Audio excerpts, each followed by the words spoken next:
OTB AM. With Gillette, put your best face forward with our new and improved razors.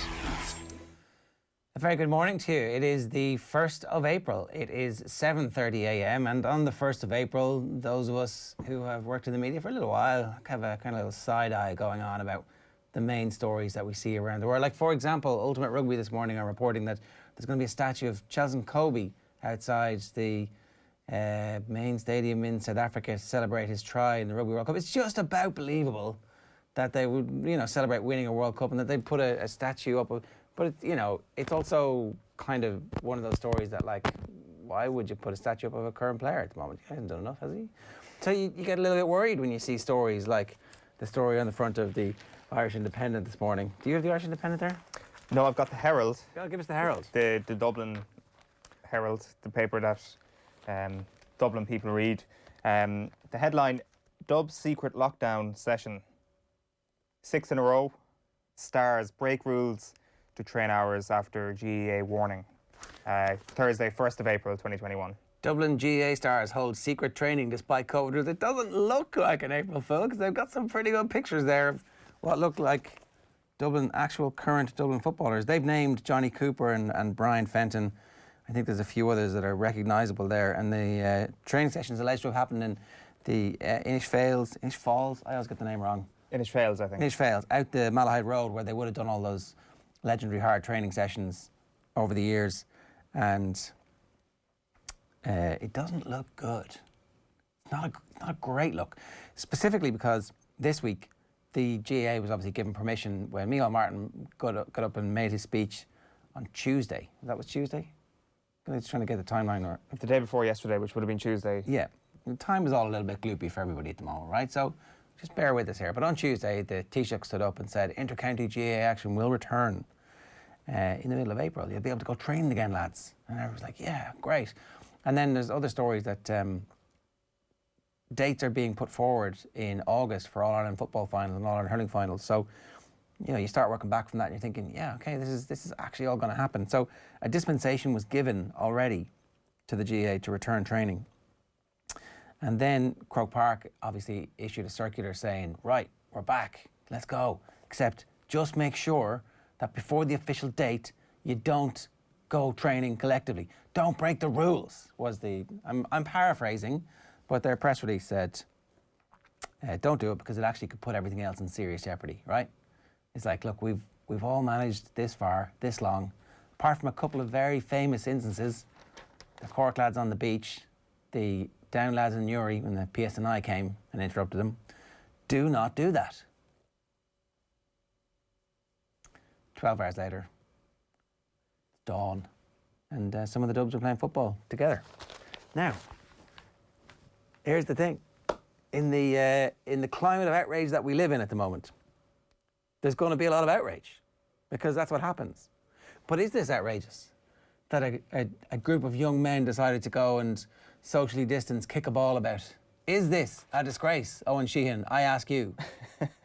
My honest opinion on whether or not the act of young men, as you say, getting up and training is that a disgrace? My honest opinion is no, but it's not about that. It is, to distill it down to that, is to miss the point spectacularly about what this represents. About, first of all, what has been happening in this country for the last few weeks, the discussion around who's going to get to normal life first, whether it's on a vaccine level. And we can go down that wormhole of the exceptionalism that exists in the world of getting your hands on a vaccine. But then there's a whole other world of reopening the country. And the idea of GEA exceptionalism has been thrown around so many times in the aftermath of those raucous Club GEA celebrations last year. People were outraged at the existence of a GEA championship, of the leagues coming back. I remember that the first weekend the leagues came back last autumn. People who don't like the GEA were outraged by the fact that it came back, that it hadn't been more severely punished for the scenes that we had seen at the end of last summer. That's been replicated over the past couple of days, the idea that the GEA has got its clear roadmap back. Yes, it was pushed back a couple of months versus professional sports, but in terms of non-professional sports, the GEA is still ahead of many other sports, and people are questioning, rightly, why is this the case? Those questions are going to be intensified beyond all belief when those people see this story this morning. And that, for me, is why this is not a good look whatsoever. It's nothing to do with the specific act of going out and training in the morning. Like, it's not up for me to judge, and I'm sure everybody was being safe and all that sort of thing. But what this does for the entire image of the return of the GEA, you can't speak to what this will do to those people who already have a bone to pick with the GEA. You can talk about Cork and you can talk about Down as well. Imagine how they will feel if the book isn't thrown at Dublin as a result of this. They will have right to kick up an almighty fuss, because for me, it is the exact same thing. I don't care how many people were there training. I don't care if there was a ball involved and they were literally, I think they were doing the Mick Bohan drill, but 2 balls in hands and kicking into one another. As I say, I'm sure they were all safe and all the protocols within the confines were being followed, but the existence of that confine just shouldn't have happened in the first place. And if they get away with this more easily than Cork and Down got away with it, then there will be a massive fuss kicked up. There's also this other element here that when it came to the All-Ireland final last year, Mayo brought in a couple of extra people into Croke Park. As far as I'm aware, Mayo took the decision to suspend 3 members of their senior football backroom staff. That's what I'm reading in the Herald this morning, because to be honest with you, it feels like this pandemic's been going on for 20 years, and I can't remember last week, let alone this Mayo story. But Mayo took the decision to suspend 3 members of their senior football backroom staff. What now happens when it comes down to Dublin GAA? Are they going to be the ones that make the decision, or is it going to be the GAA as a whole who make this decision, as was the case with Cork and Down? That's an interesting wrinkle to this, because the Dublin GAA have yet to comment on this. They've ignored requests, and I think it's the chairman of Dublin GAA said he had no idea that this was happening whatsoever when he got contacted by the paper over the past couple of days. So am I outraged by the fact that young lads are kicking a ball around the park? No. Absolutely not, just to make that clear. But am I concerned about what this is going to do for the image of the GEA over the next couple of months, when image is absolutely key and it's been slammed many times in the past? Yes, that is where my concern lies. And also you're saying that they need to get treated the same as everybody else. Yeah, now just also another thing that I should put on the record this morning, because people are going to say this and people are going to bring out the whataboutery first thing this morning, being like, well, I'm sure there's other counties doing it. I'm with you. I'm sure that there are tons of other counties doing it, but we can't go on stuff that we actually just don't know exists. Hearsay. But it's not hearsay. I haven't heard much. I'm sure there's people out there who have heard about other counties coming back training. Like there are certain counties, Kerry in particular, that maybe I'd hear a thing or two about. I actually haven't heard hearsay on that level. I'm not saying that this stuff isn't happening around the country. I'm sure it is. But even when it comes to hearsay, there's very little of it. Now, the thing is, I hadn't heard anything about the Dubs, and I don't think you did either until this morning. And here we go. I'm also shocked that it's the Dubs. Like, that this is the county that gets caught. I guess it makes sense that in the most built-up area in Ireland, there's probably more people twitching their curtains who actually see, is that Brian Fenton over there in that thing? Maybe that's why, but I am shocked that the Dubs are the ones who got caught here. They, like, the most slickest setup that we were supposed to have in Ireland is supposed to be the one that I would have thought would get away with something like this. And just to specify as well, you said they were doing the Mick Bohan drill. It's his drill, obviously. We're not suggesting for a moment that he was there at all. 087 180 180 is the WhatsApp number. You can use the hashtag OTB AM to get in touch with us. You can tweet us at Off The Ball or at Off The Ball AM is the specific Twitter one for the show. Despite dawn only breaking, the Irish Independent report, they opted not to turn on the floodlights, and by 7 a.m. began their exercises in the furthest corner of the main pitch from the dressing rooms. Players began arriving at the large car park before first light and appeared ready for action, dressed in a random selection of club colours tracksuits and a UCD Sigerson Cup training top. We couldn't work out if it was like, if it was Northsiders only, if it was, you know, a specific, if it was the defensive players. Like, they definitely had midfielders, they had somebody from the half forward line, and it seems that there were some Southsiders there as well. So keep going, well done, go on, push, push, went the encouragement from the coach, an unnamed coach. We can't actually tell who it is. Now, who knows? It could be a physical trainer, it could be anybody. So they appear, assuming this isn't an April Fool, they appear to have been caught rapid. And it's on the front of the Herald and it's on the front of the Indo. And those pictures are going to be passed around every GAA WhatsApp group in the country. And it's difficult to see how GAA can't come out and give them the exact same suspension. And we're saying it would be Desi Farrell who picks up the suspension, irrespective of the fact that he wasn't there. Is that how you hold us responsible, or how do you hold to account the group of players? Do you ban the players because they're identifiable? Well, it was Tally and Ronan McCarthy who got the ban for Cork and Down. That's the precedent. Here's the thing, we have precedent for this. I would definitely have a lot more sympathy for the situation if there wasn't that. Is the precedent? Is there? I mean, look, you can't. I suppose you can't change the parameters for the punishment when it's essentially the same crime, but the public outcry around this might be more severe given the state that we're in and how close we are to getting things back. And we all know that public outcry is one of the main reasons why punishments happen in the first place. So, big test for the GAA. It's going to be interesting to see what happens. Like, at the same time, I'm not sure about that. I'm sure people, when they saw the Cork footballers on a beach in the All in January, were pretty annoyed as well, because things looked just unbelievably grim in January, whereas now, like, you've got people sitting out in parks drinking pints and stuff like that, and people are like, well, what's the difference between that and people kicking a ball around the field? Like, again, I can totally understand that point of view. So I guess the Taoiseach officially said, you aren't allowed to do this. You're not allowed to do this. Don't do it. And then the GAA said, don't do this. Whatever you do, don't do this. Breaches in this context will not only be dealt with under our own rules, but would likely put the broader plan to return to activity in serious jeopardy. If you do this, you're risking it for everybody. Well, like, explain, like, why would it be putting the entire thing in jeopardy beyond the point of public outrage and the government taking away their right to return to play? Like, that's it, isn't it? That is the long and short of it. Because if it goes beyond that, like, if that hurdle gets crossed, the point of public outrage gets crossed, it's a ban for the Dubs, and it's a hefty ban, sorry, for whoever the person may be. It's looking like it could be the manager. And then away you go, sort of thing. Is that all that should happen here? Ban them and move on. 3 months. I can see it happening, and like, I mean, that's like, if it was anything less than that, that's where I would have a problem. But like, that is the ban that's been dished down to Cork and to Down. Like, I think they've got to play by those same rules at this point, don't they? That it's a ban and move on. It's just a court of public opinion where this changes. Exactly, and that's the thing, and that's clearly what the GAA were conscious of when they were saying this could put the whole thing at jeopardy. I think, like, if you get a special dispensation and you prove that you can't manage your people to stick by those rules, well, how will the government respond to this? How this morning, I mean, they'll be delighted because it takes a lot of stuff off them, a lot of heat off them. Officially, they'll be, what's the official response going to be? It's not going to be, we're delighted that you've taken the heat off us and the various snafus that we have created. That will definitely be what their spin doctors are thinking. But the official line from the government will be like, lads, I mean, could you not just wait 2 weeks?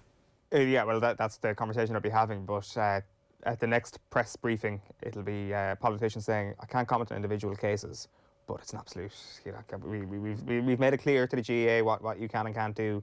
It will be a convenient opportunity for them to put the spotlight on the Dubs. But the fault of that, whose fault is that?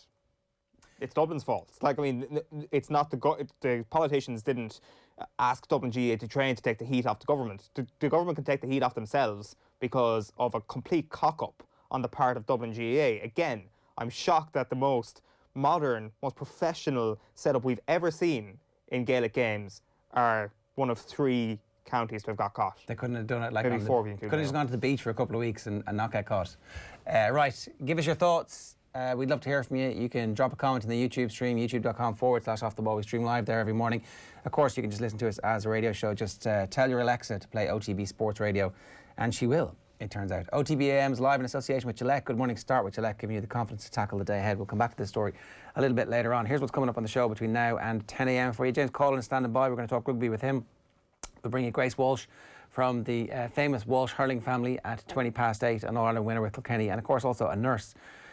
So her stories dealing with COVID and just generally working on the front line as well. We'll talk about that from 8:20. Running through the sports pages, which of course dominated front and back of the Indo this morning by the Dubs breach of the COVID regulations. Virtual Insanity with John Duggan at 8:35.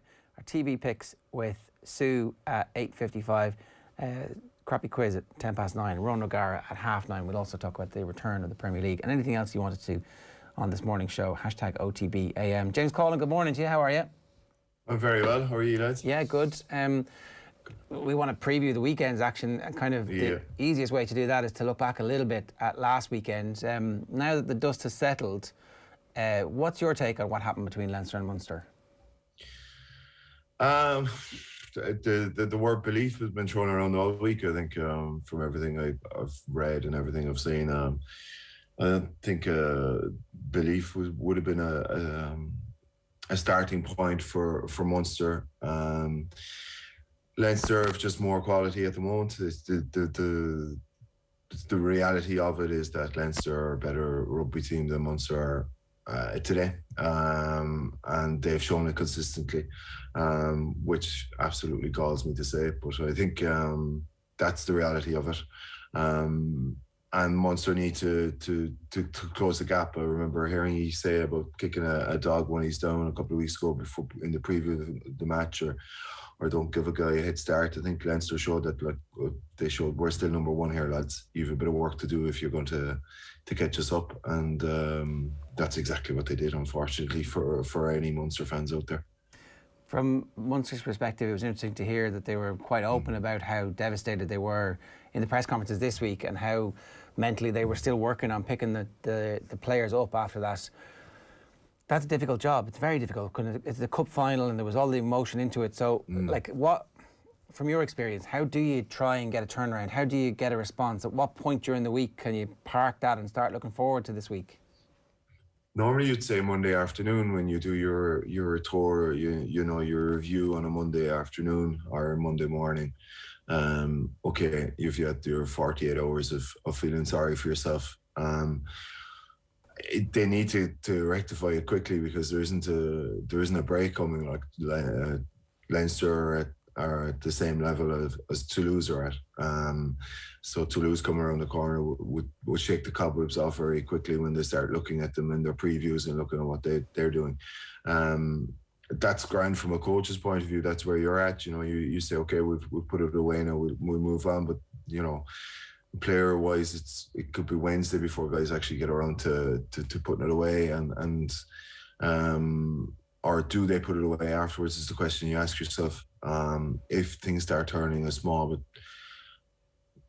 for Toulouse, are Munster going to have the belief, or will it creep in? Oh, here it goes again. So there are a lot of questions from a coaching point of view. I know there's some very, very strong characters in the group who will be trying to guide everybody around the place, but they can't do it for them. So when I talk about strong characters, CJ, Pete, you know, there's guys behind the scenes as well that wouldn't be getting a much game time, will have a huge role to play. Like Tommy O'Donnell will have a huge role to play with his experience behind the scenes. Maybe he won't be in the group, but it's those kind of guys who need to drive on the group this week, especially, you know. So it's difficult to say. You're wondering, is that here we go again? Because it's been a long time since we've won anything in Munster, you know. How do you go about changing it from a setup that requires almost the energy of the crowd and requires the passion that comes with wearing a Munster jersey into something more cold like Leinster have? They seem to not rely on passion whatsoever. No, there is a passion in there because the guys are playing for the jersey. The bit that they're a lot more. The 40 guys in their group are at pretty much a level. Yeah, you have your internationals, but you have 21, 22-year-olds who are pushing the boat, you know, and Kenny Doris. So you have all the names that will rattle off everybody's lips. But the thing for them is that they've got a group of 40 players who are pretty much international quality players. There isn't a lot of teams in Europe have that depth. And Munster need to catch that up. Munster maybe have 23, 24. They need 40. They need at least 30 to compete. But the strength and depth is where Leinster are so far ahead of everyone else at the moment. I mean, you're talking about Toulon. Toulon have really struggled during the international period with their French lads away. If you look at the results, they get absolutely hosed against Lyon this weekend, leading into playing Leinster this weekend. You know, so as I say, the strength and depth is what puts Leinster apart, and then they have really, really quality coaches and an environment where it's been like that for the last 10 years. It hasn't happened 1 year or over 1 day or 1 week, or somebody's changed something and that's revolution. It's been small steps for the last 10 years, and that's why they are where they are. Like, I guess there's a case to be made as well that you do see a much better version of Munster last Saturday if they don't get beaten up front. So what can we expect to see from Toulouse in that department this weekend? Is it going to be a similar story to the Leinster game? Unfortunately, the thing is, for when everybody looks at Toulouse, they look at their standout, their stars, the Colbys, Auger, Dupont, Intermac. The thing is, Toulouse win the game up front. We played them a couple of weeks ago ourselves with Brive. We were right in it for 60 minutes, and then they decided, right, well, you've had enough now of the ball. We're going to keep it for 20 minutes, and they just mauled us up and down the pitch. They've got a really good lineup with the two Arnold brothers, who are 2 meters and something. And they've got big, strong ball carriers, probably Cross. They could play, there's the young guy Flamont that maybe the Munster guys won't be aware of. Another guy who's nearly 2 meters, carries really well, plays in the back row, very active. Mafoa, and then they've an international front row who have no problem passing, no problem gratting over the ball, being a nonsense with Marshall and Boy. So the thing with Leinster, with Toulouse and Leinster is they're similar, is that they'll beat you up first, and then they have flair players behind it. There's a young fella, Maxime Lebel, who scored 11 tries in the top 14 this year. Is maybe that people at home wouldn't know of him, but he's an extremely good player. So I'd be surprised. I wouldn't be surprised if he's on the wing with Hugh J and Colby at 15. So Munster's kicking game needs to be really good.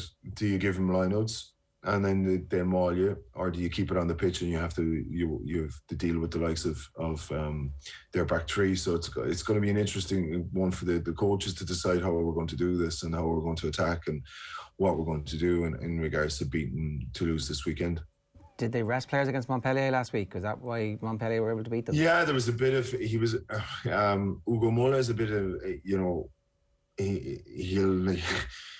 he's good at pleading the poor mouth, to be honest with you, because obviously they lose a lot of guys with the French team. If they have a couple of injuries, then they played a mix of their 5 or 6 starters with a mix of their second team. Montpellier, even though they've had trouble, they still have international players all over the park. And that win will give them a lot of confidence. I could see them going on, maybe winning every game between now and the end of the season, and then up in the top 6. It's that mad, So we're in a group of maybe 5 or 6 teams that have very little between them. One game can bring you from 10th to 6th. So it's going to be an interesting finish to the season for us here. But I think for Munster, they really need to decide, right, at home, we're going to take them on up front, we're going to go after them up front, and we're going to keep the ball away from their stars at the back, and we'll see where that takes us. But they've a big game in front of them if that's how they decide to go about it. Just, you mentioned there, how are things going for you guys? I think you've won 10 and lost 10, is that right? Yeah, we're bang middle. We're 10th. It's such a there's kind of like 3 leagues in the top 14. You've got your Clermont, your Racing, La Rochelle, Toulouse, and then there's a group of six teams below that: Lyon, Toulon, ourselves, Stade Francais, Castres, Montpellier. Are kind of creeping back in, and then there's the 4 at the bottom are struggling: are Bayonne, Pau, Agen, unfortunately haven't won a game, and then there's Montpellier and teams have been up and down and in and out between that. So it's it's been we do as best we can. We've been really competitive, and 10 out of 10. 10. If we had said we'd be 10-10 after 20 games, we'd have been pretty happy, I reckon, at the start of the season. I'm interested in the style of play. Is there an expectation that every team in France will play in the French style, or is that actually not true on a day-to-day basis when you're talking to the French coaches, that it's up to each individual team to maybe each individual club has a characteristic style? Yeah, it's the clubs wouldn't really be not buying completely, but they'd be The thing that Galtier has been speaking about is this jeu à disposition. What it is basically is they play without the ball. They kick a lot of the ball. They try and avoid lineouts because the percentage of tries scored from lineouts direct is about 60%. So they try and avoid it. Other teams, it's a horses for courses, to be honest with you. You know, Bordeaux will play a bit all over the place. La Rochelle have Skelton has made a massive difference for them up front. They maul really well, but then they have really good flair players behind the place. Roger will tell you better than I will around La Rochelle. Racing have kind of had a dip in the moment at the moment, but like that they've been losing players to international duty. So they'll be putting a big drive on for the end of the season. Toulon have been probably the one most affected because they've had a lot of injuries. Their 10s got injured, and then they had Carbonell that was up and down with the French squad. So it's not like at home, as in, you know, if somebody went to Irish camp for 6 weeks, like Carbonell was with 25th man for the French team on the Friday night. He was pulled down to Lyon. He started for Toulon the Saturday morning. So, I mean, you know, if needs must. But I think there isn't a top-down as there would be at home in regards to this is how we want you to play, guys. They'll give us the information. They'll give us how they play. They'll send you videos if you want to see what they're doing in training and stuff like that. But each coach is different and everyone picks, it's the horses for courses, you know. Leinster are heavy favourites against Toulon on tomorrow, Friday. Is that just because Toulon have those injury problems, and they're not quite at the level they were at when they were the best team in Europe? Yeah, I think so. I think I wouldn't be surprised if Toulon didn't really send their first team, considering what everything is going on in regards to injuries, in regards to where they are in the season. However, he won't want to do Calazo. He won't want to have them beaten by 50 points in 2 weeks in a row, if you know what I mean. So he may send their first team to try and get a bit of rhythm and try and get their best possible, but he will be afraid of getting injuries in a game that they may not believe that he can win anyway in the RDS. So it'll be interesting to see what he does in regards to selection. I know Parise is back now, and then they've quality everywhere. It's just adapting to what the problem for them has been. Their 9s and 10s. Their 10 got a red card against us, was suspended for 3 weeks. They had 2 injuries already at 10, so then they were kind of playing Nonu at 10. They were playing their Tonga 9 at 10 sometimes, and then Nonu gets a red card against Lyon. So he's a bit all over the place at the moment in regards to selection. Once they get all that kind of nailed down, they'll be more concentrated in finishing the season well, getting into the top 6 and being in the playoff positions for the top 14, I would presume. But Leinster will still need to do what they did to Munster, in effect, beat them up front. They'll maul really well. And then look for the likes of Henshaw and Cole to do the damage behind the scenes. What do people in France think of the Irish teams? The general is that not that it's a shock, or it's just a quality. We're very efficient in everything we do, very professional in how we do things. The work rate is always something that's spoken about Irish teams, and they'll give you the old adage, the French flair and the Irish fight and all this kind of crap. But in general, they really respect how the Irish provinces have come on. There's a massive, they'd say in French, chapeau it's the top of the hat. Like they really respect the Irish teams. They know that the quality of especially in Leinster and Munster, to a greater extent, that from my experiences that speak about, it's always the big game for the French teams as well. So from this side, we wouldn't have been aware of that when we were at home, but from this side of things now that I'm here, while the French teams really love the challenge of playing against the Irish teams, but also that they know that it's going to be a really good game.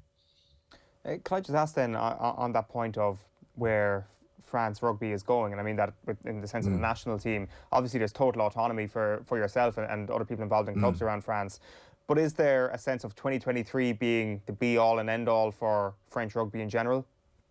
I think so. I think Laporte is really putting a big focus on it. Galtier is at Galt. You know, he was his captain. He was the French coach. Now he's president of the federation. He's his coach. They've put a staff in place that they'll look to bring those 40 players through to the 23 World Cup. Still very heavily reliant, I think, on Dupont and Intermac. Jalabert stepped up this year. You'll have Carbonell coming through as well. But I think their focus is maybe getting 40 guys that they can pick, and it being a bit like the Leinster model, as I was saying, there isn't a massive difference. Whereas before, French teams would have been chopping and changing every Six Nations, every autumn. There'd be a different day playing, there'd be a different nine playing. They'd pick on form and who's playing well. Whereas they've kind of stuck with the idea of if we can get consistency in selection, we can continue with guys like Cretin, who's the back row with Leon, that maybe isn't the best back row at the moment playing in the top 14, but they see him that in 3 years that he could, or in 2 years, that he's going to be the line-out operator for the World Cup going in. So I think you can start to see they're picking guys that maybe are why he's not playing that much. Why are they picking him? Like Baptiste Pesenti here in Po has been selected a couple of times, and you wouldn't have put him in that level, but they need to. I think they've really looked at the Irish and the English and the New Zealand models of having the structure, having 40 guys that they can pick and choose from at any moment and bring them into the squad, and they've done that really well over the last couple of years now, to be honest with you. Yeah, not great news for the rest of the world if they can marry the consistency of selection with the flair. That's a fairly dynamic product you have at the end. Yeah, it is, and as the league is extremely competitive. Every week is a big week. Every game, the Irish teams will say, like playing against the Toulouse or Clermont, but they're the games that play every week. You watch Stade Francais, you watch Stade Francais Clermont this weekend. But Racing go to Bayonne and they're beaten. Montpellier beat Toulouse at home. It's just an extremely competitive league. So to have that competitive league and then marry it with the consistency of selection, the consistency in their coaching, the message that's been passed, it's a very potent recipe for them to go on and to do something that they really could do something in 23. I'm really interested in what happens globally with rugby over the next while. We've obviously seen the CVC money pour in, but France didn't need to take the CVC money at league level just yet. They've refrained and it must be very tempting to take a load of money. And I know that they've been sniffing around some way, and legally it's difficult in France because France don't like to give these things up to venture capital. So, but the TV deal is huge as well. There is money slushing around the system. What's your expectation of where this goes? And should we expect to see more JJ Hanrahan's and more Darren Sweetenham's heading over to France?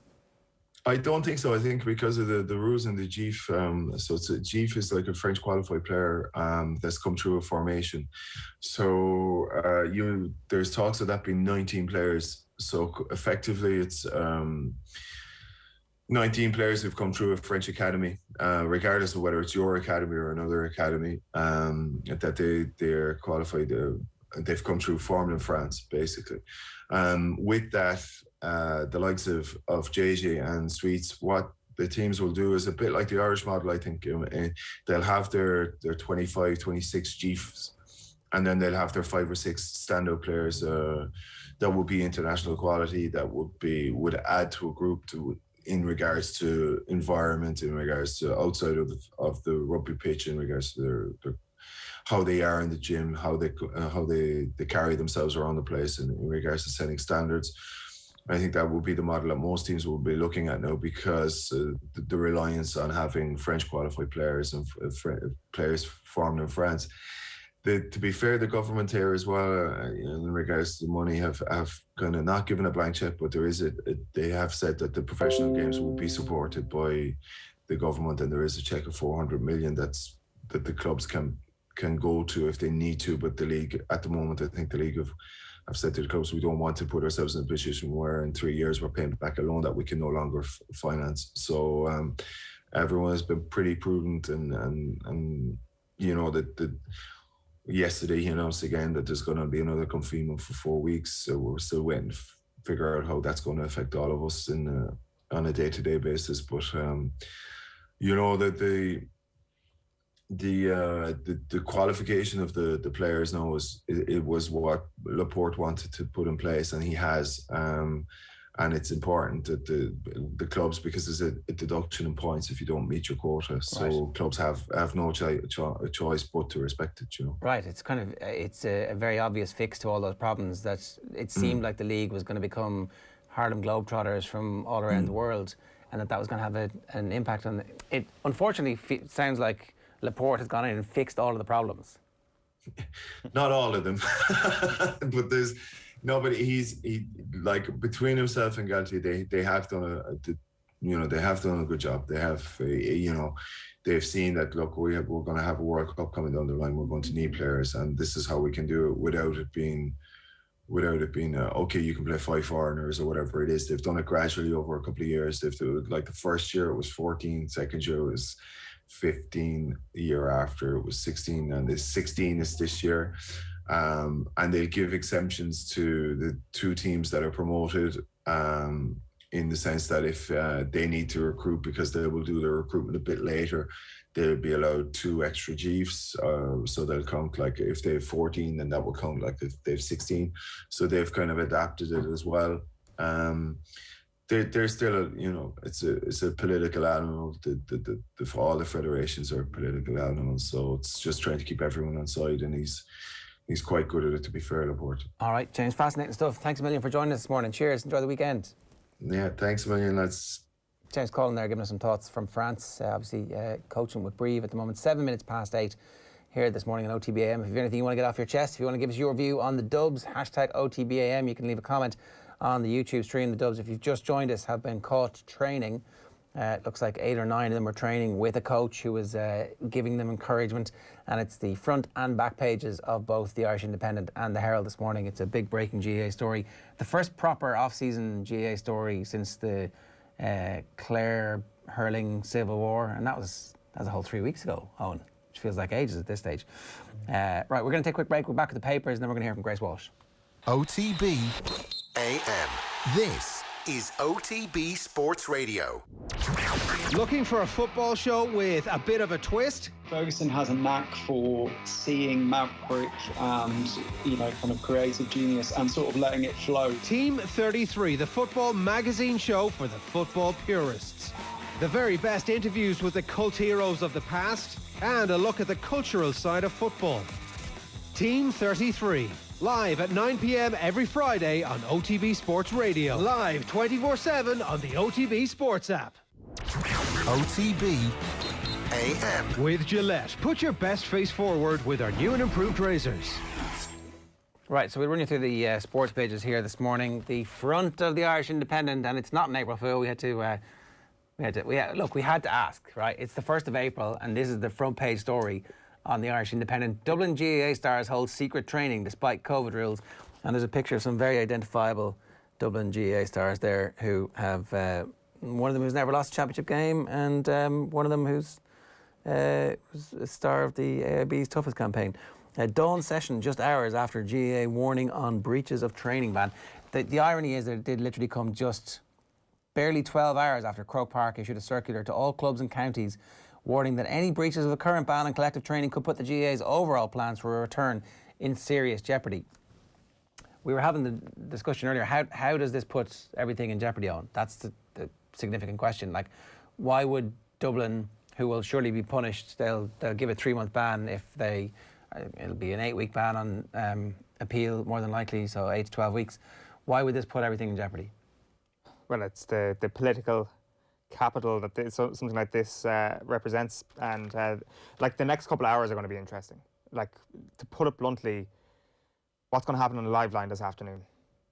That's like, I mean, we've seen a lot of scandals over the past year getting intensified on that format, which is, but for a lot of them, that was rightly the case. When it comes to the Golfgate, rightly exploded into what it became. The Beacon Hospital thing absolutely rightly became what it became.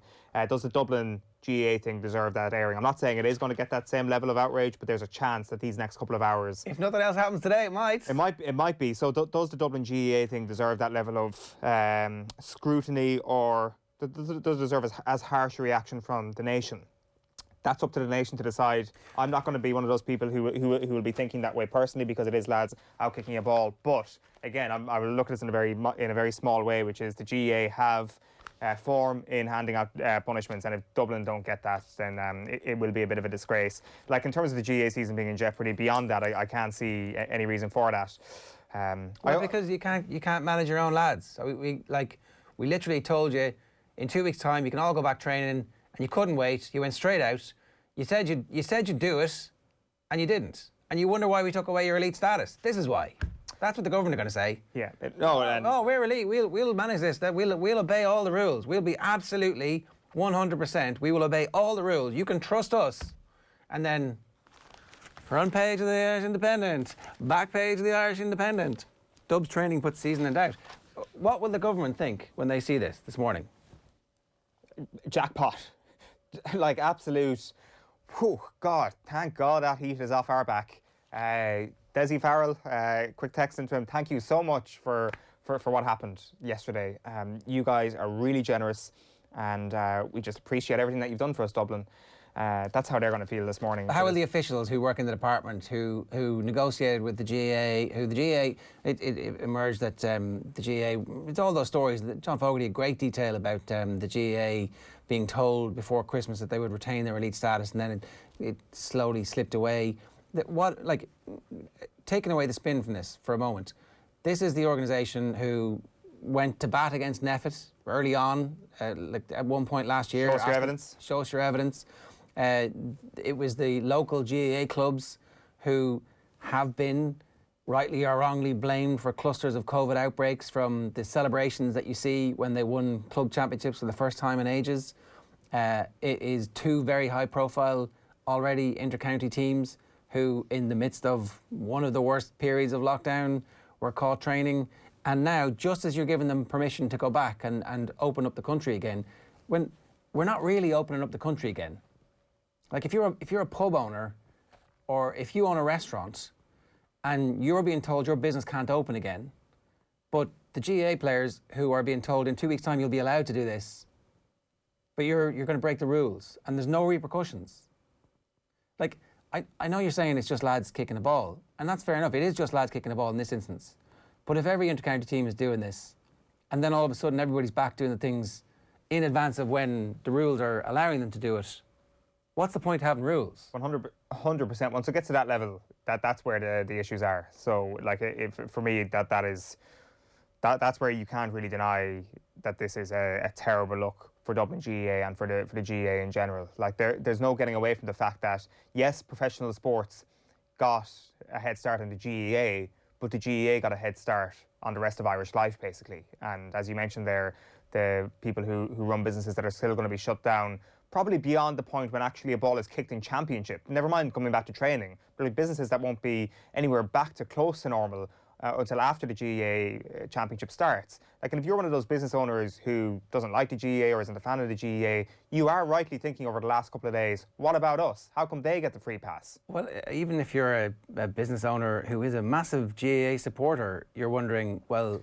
you know, my livelihood is gone. Yeah, yeah. For an entire year, I've had my business closed, and we've decided that I think that there should be a sophistication about how we release different parts back, but we should be absolutely guaranteeing that these businesses are going to come back and those livelihoods will be saved, because we are all going to take on in the future a higher tax burden to pay for this period, and that then we will literally all be in it together, because there's no way around that.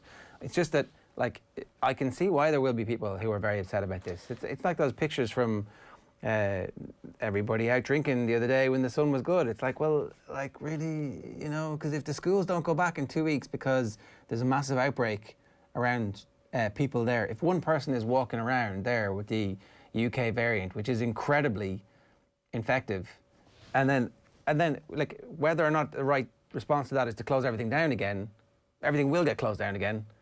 And it's like, well, Jesus. And that's why this look is a chronic look, 2 weeks out from being allowed to do it. Just wait. And it was not an accident either. Like, there was an organised group of people who came together to break rules. And it couldn't have been the first time, because the Indo were lying in wait. So obviously the Indo knew about it, Just to say that actually we have been in touch and to find out if it was an April Fool's, and we've been told confidently it's not, and it always feels like an absolute disgrace to be texting a journalist saying is your publication's work an April Fool's. It always seems pretty insulting, but I guess today's one day you can actually ask that, and yeah, no, it's not an April Fool's. Front of the Examiner, FAI Chief Hill to deliver Kenny performance review to board. This is John Fallon's story. So there will be a performance review, but it looks like Kenny. So there's a new board is actually being constituted at the moment by the FAI. Remember the whole thing about the non-executive director numbers going from 4 to 6. That all has to happen. So the new board are going to be responsible for what happens, and that will buy him at least, you would expect, until the end of the year, certainly until September, and whatever happens in those September games will be particularly interesting to see. At that point, you know, because obviously we've got to go up against Portugal. Nice handy fixture for your entire Ireland career to be resting on. Scannell vows Munster will take chance of redemption. So it was Niall Scannell who was out yesterday trying to tell them all that, yeah, we can do this. Fingers crossed they can. Back page, keep calm and Kenny on. This is a story there from Paul Lennon. The FAI will stick with Stephen Kenny as Ireland manager for the time being. And in the papers, they also have this story here. If this was Premier League, he would be gone. Who's saying that? It's Mark Lawrenson saying that. Mark Lawrenson would not be surprised if FAI CEO Jonathan Hill recommended that Stephen Kenny be relieved of his Ireland duties. But the 39-time capped Ireland star is not against Kenny remaining in his post if results improve.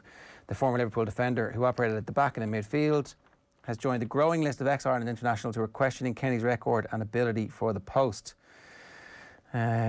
Stephen's probably at the moment thinking that he might get a phone call from the CEO saying, you know, Stephen, thanks, but no thanks. We're going to go in a different direction.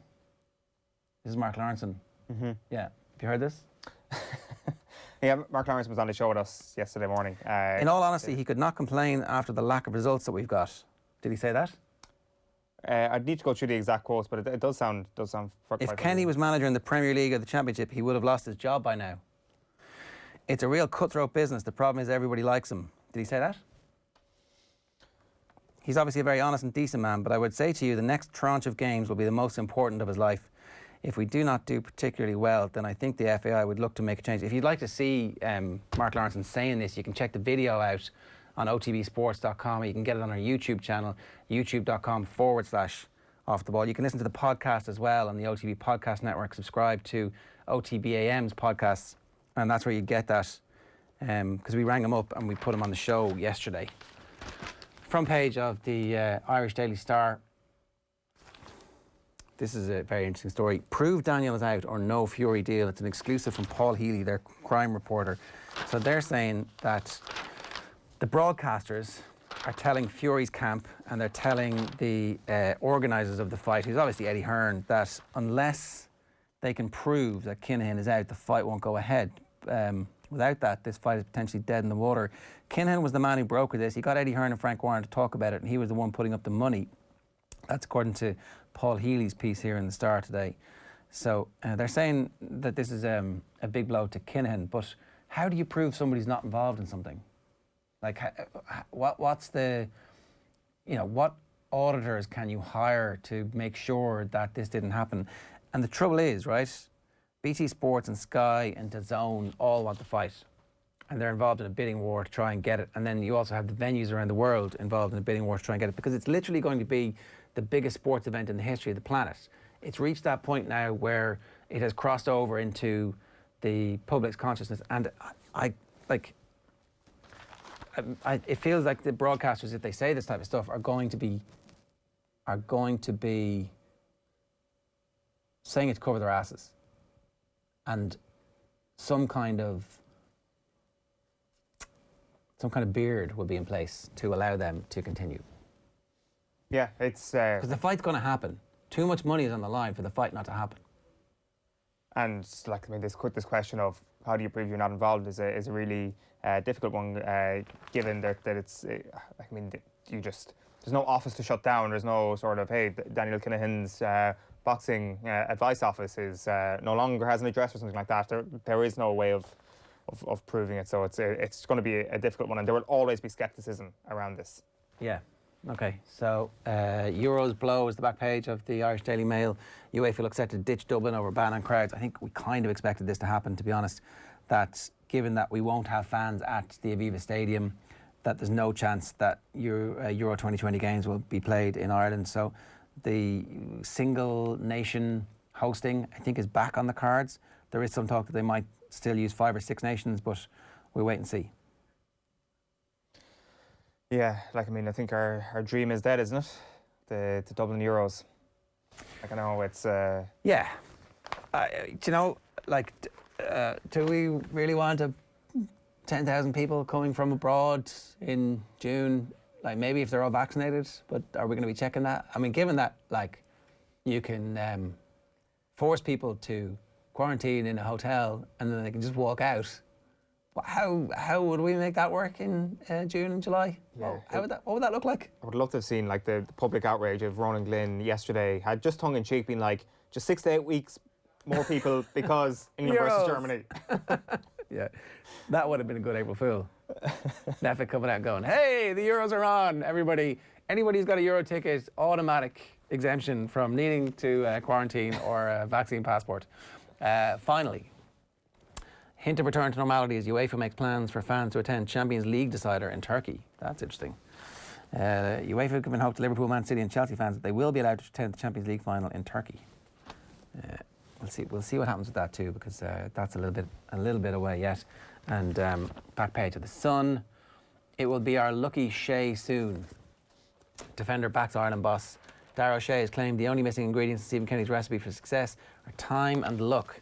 He could do with a little bit of luck. He could also do with somebody who can kick the ball straight from 4 or 5 yards into the back of the net. That would be helpful. Have we missed more from inside the 6-yard box than any team that you ever remember? No.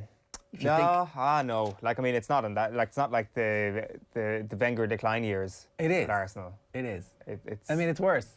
If you think, well, like big moments in big games. Yeah, well, in big games, yeah, that's it.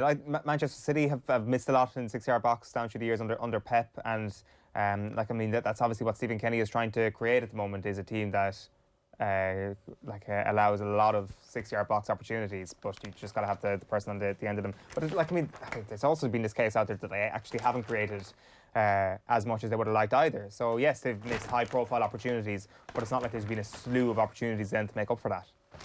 No, I'm sorry, that noise of me rustling the papers there in the background is opening up the broadsheets. The Irish Times, and that is JJ Hanrahan has spoken to Jerry Thornley. No regrets as Hanrahan gets ready for a new start in France.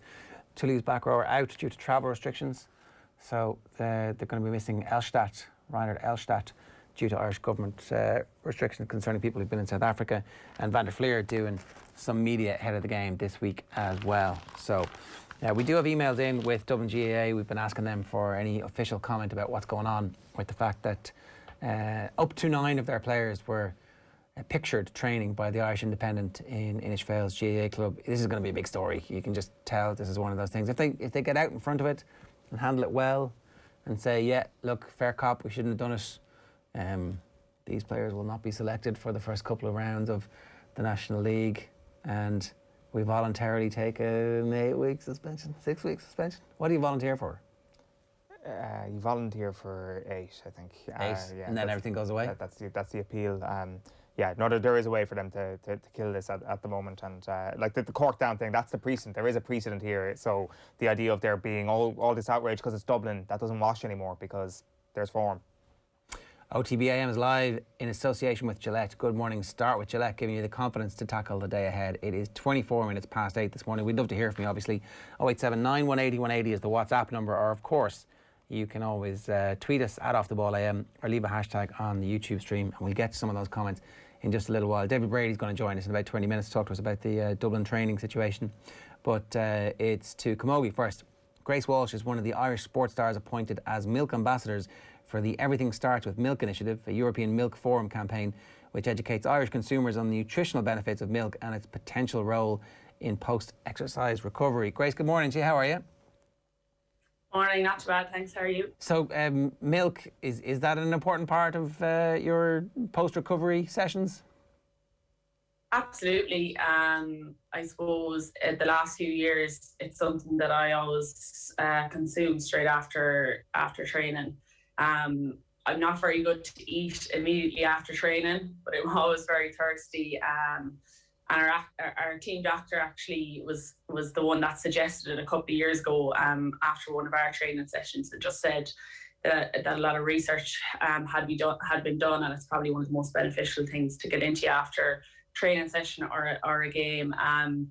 And also I live with a nutritionist, so she's kind of always on to me about getting my protein in after training, and with milk as well. It helps keep the water, or keep the fluids inside you, I suppose. Helps you to retain the fluids, as well as having the protein there for your muscle recovery and that. So it's something that I've always taken in, I suppose, after training or a game. So when NDC contacted me to be a brand ambassador, I was more than happy to be involved. It's really interesting that you live with a nutritionist. That's kind of the type of competitive advantage that a lot of people need to reach that next level. Are you good at that stuff generally? Is that something that you'd always been interested in anyway? To be honest, during my college days, like, I wouldn't have been mad into nutrition. I suppose I didn't really know a whole lot about it. But as I said, my housemate, Emma Davis is her name, I might as well give her the shout out. She went on to do like a PT course, nutrition course. She's going back to physio next year. So while she, I suppose, was kind of learning a lot, she was giving us all that information as well. And she does a lot of nutrition plans and stuff. So I actually did one with her last year when we went into lockdown. So I suppose I learned a lot about nutrition then, and the benefits of it. And I suppose personally, I found that when you do look after your nutrition, like it impacts your everyday life, whether you play sports or not.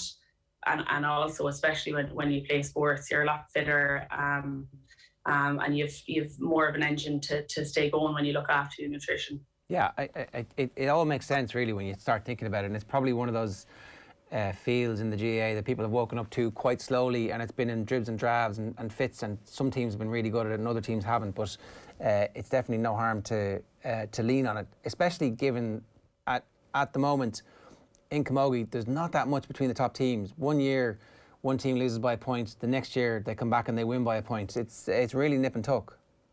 Absolutely, yeah. I think we've learned now the last few years how close it can get. And unfortunately, we were on the kind of more unlucky side for a few years there. But thankfully this year, we came out happy. Why? What was the difference this year? Well, like, I suppose we had lost 3 All-Irelands in a row. That's devastating in that field of your life when you put so much time and effort into it. And I suppose this year was just a really difficult year for absolutely everybody. Anybody that played GAA, anybody that didn't play GAA. And people were frustrated and annoyed throughout the whole year. So we were extremely lucky that we still got to play. And I think that you could see that on the field of play with us in all of our training sessions. Everyone was just always on a buzz and just happy to be there. And a lot of work was done when we weren't allowed to train together. So a lot of people were doing individual training and, putting in a lot of effort. We'll say away from the management, away from anybody that could see you.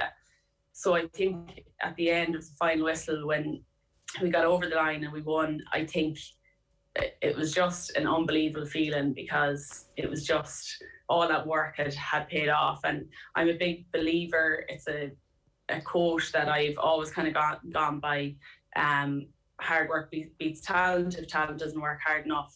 So I think this year that was one thing that we went by, and I'm a big believer in, if you work hard enough to get something that you want, you will get there.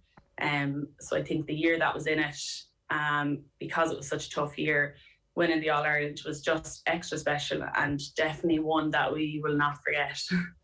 What specific things were you doing that represented that extra hard work last season? Well, I suppose I actually was injured at the very start of the year last year, so I wasn't really training with girls. And then we were back. I was back for I think 2 weeks, and then we went into lockdown. So I suppose Naomh Olaf pitch is just down by me, so they have kind of a walkway and stuff around there. So when we were allowed to train on pitches, I was able to go down there. And you're down there 3 or 4 times a week, you know, and you're doing running sessions, ball wall sessions, trying to hit the ball over the bar, and you're kind of just doing that in your own spare time, and it's not something for us. I suppose the management team were very good to us in that they just gave us a lot of different drills, running, gym stuff that we could do, but it was all optional. And I think that was massive, because there was actually no pressure. It wasn't you have to do this many sessions this week and this many the next week. It was just do what you kind of want to do, I suppose, because everything was up in the air. Nobody knew what was going to happen. So there was no real pressure on us. But I think that actually made people go out more and wanted to keep fit and stuff for whenever the season did resume. So I suppose you're down in the pitch, or you're out on a walkway maybe, and you're doing a bit of running. You're doing some hurling and drills and that, and you're doing a bit of home gym work really. We did a lot of online classes as well from home. So I think that's kind of it really. You're just taking time out of your day, maybe after work, to get a session in. And that's kind of the commitment I suppose you have to give when you're playing at inter-county level.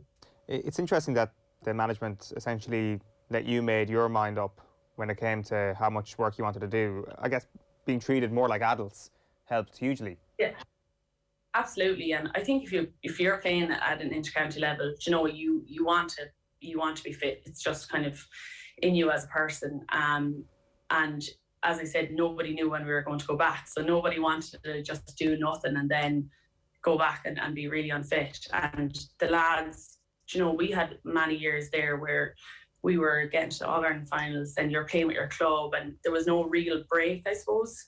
And I've said it a few times, but I actually think in one way COVID really helped us as a team, because we did have that break and we had that option of if you wanted to train or if you didn't want to.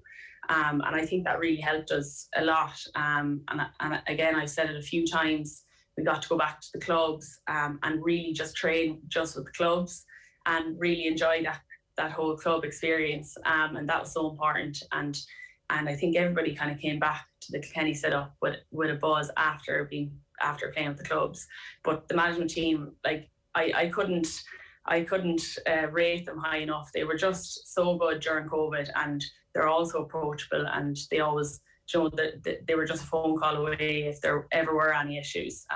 So I suppose, yeah, being treated like adults and kind of letting us do our own thing kind of worked in our favour. I think this is really interesting that like a team who has lost 3 All-Irelands in a row comes back, and you already talked about enjoying training, and part of that was the fact that you were all able to go back at an elite level at that point. The club thing clearly helped as well.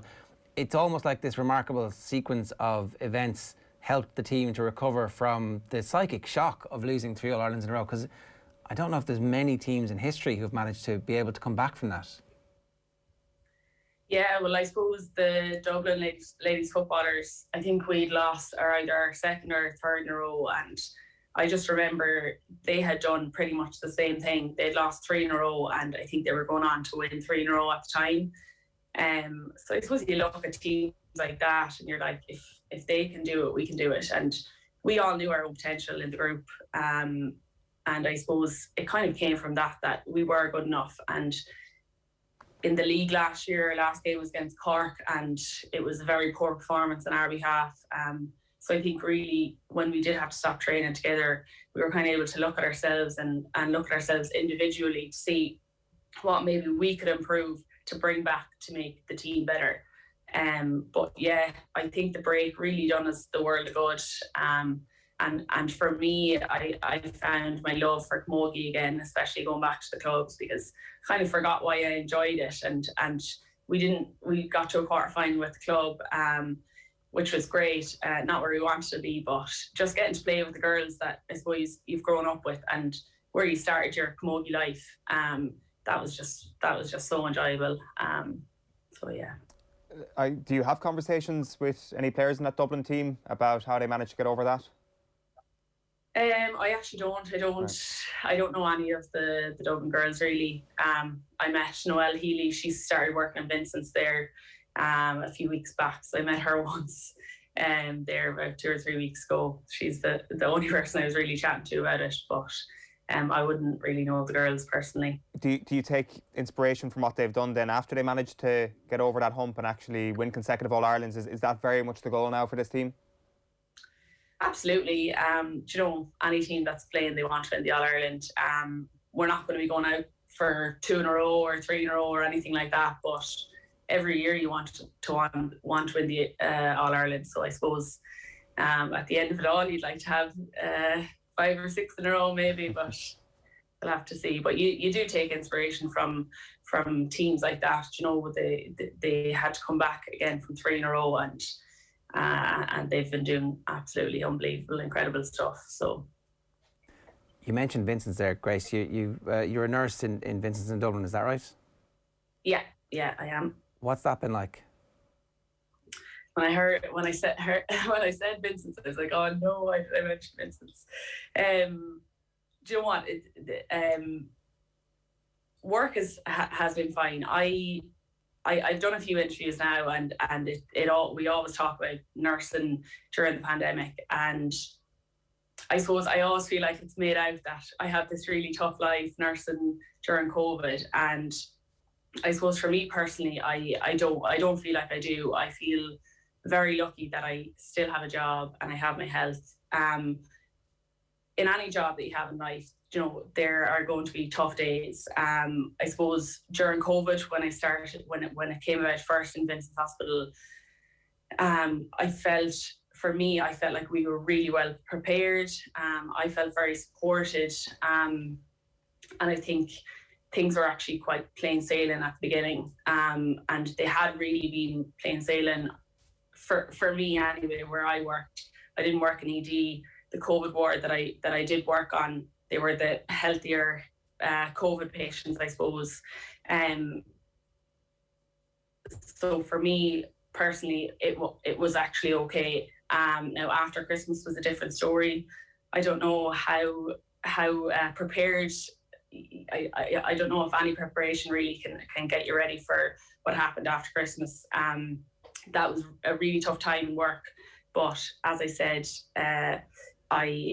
everyone has tough days in work, and I feel very lucky that I do get to go into my day-to-day job, a job that I really, really love. And I suppose with COVID, it's the hot topic, and for me, in the line of work that I do, you know, you come to realisation every day, and I suppose things are put into perspective. And as well as COVID, there are many other huge issues that are out there. People are being diagnosed with diseases that are as fatal as COVID. You know, people are struggling with their mental health, and I suppose things again are put into perspective. And so for me, there are tough days in work, but like in any job, there are tough days. But as I said, I'm very lucky. I have my health and I have a job I get to go into every day. So it hasn't been too bad. The stuff after Christmas, when you say it's impossible to be prepared or there's bad days, is that just because there was a sheer volume of people that were needing hospitalisation after Christmas? Is that what you're talking about? Absolutely, yeah. The cases, I suppose, were just so high. I think there was, maybe 8,000 one of the days. So I suppose the hospital, there was a lot of COVID in the hospital, and I suppose every day you were going in, you didn't really know if you were going into your own ward or if your ward was going to be turned into a COVID ward. ICU were in escalation. They had to take over half our ward. That's how I ended up meeting Noelle Healy. But so things were tough. I think there were nurses from the Ioneer Hospital came to give us a hand, a bit of a help out and everything. So I suppose it was just the volume of patients. The private hospital, I suppose, had to take kind of a lot of our public non-COVID patients, I suppose, to try relieve the public hospital a little bit. So it was purely just the sheer volume of patients that were coming in, and there was a lot of just breakouts of COVID with the high numbers. So it was kind of just, it was all of a sudden it kind of just happened. So I suppose it was trying to get on top of it. But luckily now we're back. Things are pretty good again, thank God. And hopefully it stays that way. Do you just park that when you go training, or do you think like, look where I was 3 hours ago and look where I am now? How do you process that kind of stuff?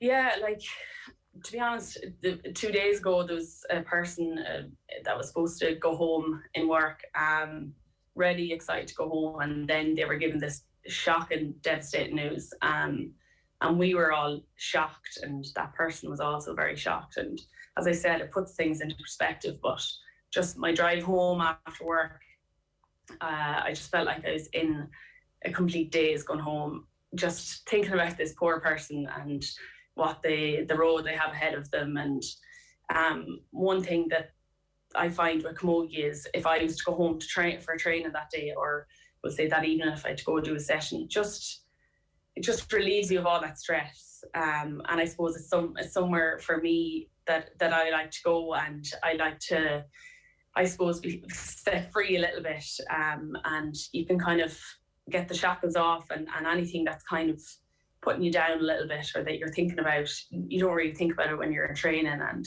you just get to enjoy it and do something that you love. So I find, for me, Camogie is really beneficial in that it works well with the job that I'm in, because it takes your mind off things. And they say you shouldn't take work home with you, but we're all human at the end of the day. So sometimes things just kind of hit you a little bit different. So Camogie is a massive thing for me, where I'm able to go and I suppose let everything out and let myself go a little bit. I think that's a brilliant explanation of why we really need to make sure that kids play sport and that they stay with whatever form of physical activity they like, if that's running, if that's cycling, if that's dance, if that's hurling, whatever it is, as long as they possibly can. Yeah, absolutely. I actually only did a Zoom call there at Nice Camogie under 16s or under 14s 2 weeks ago, I think.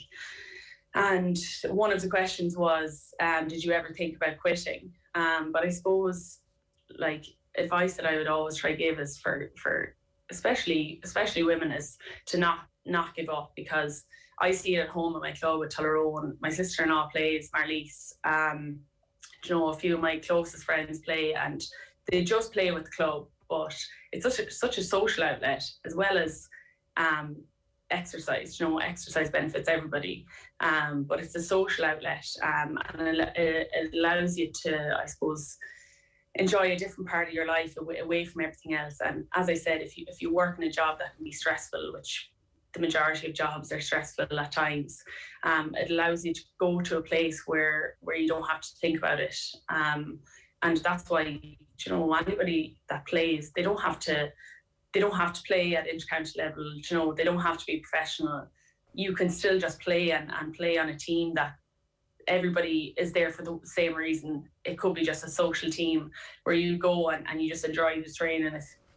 If you miss one session, it's not a big deal. So especially for kids, it's a social outlet for them, and it keeps them active. And I suppose with phones and things like that these days, you're trying to keep kids off them as much as possible. But to do that, I suppose, is to try to get them into a sport and try to get them outside and keep them active.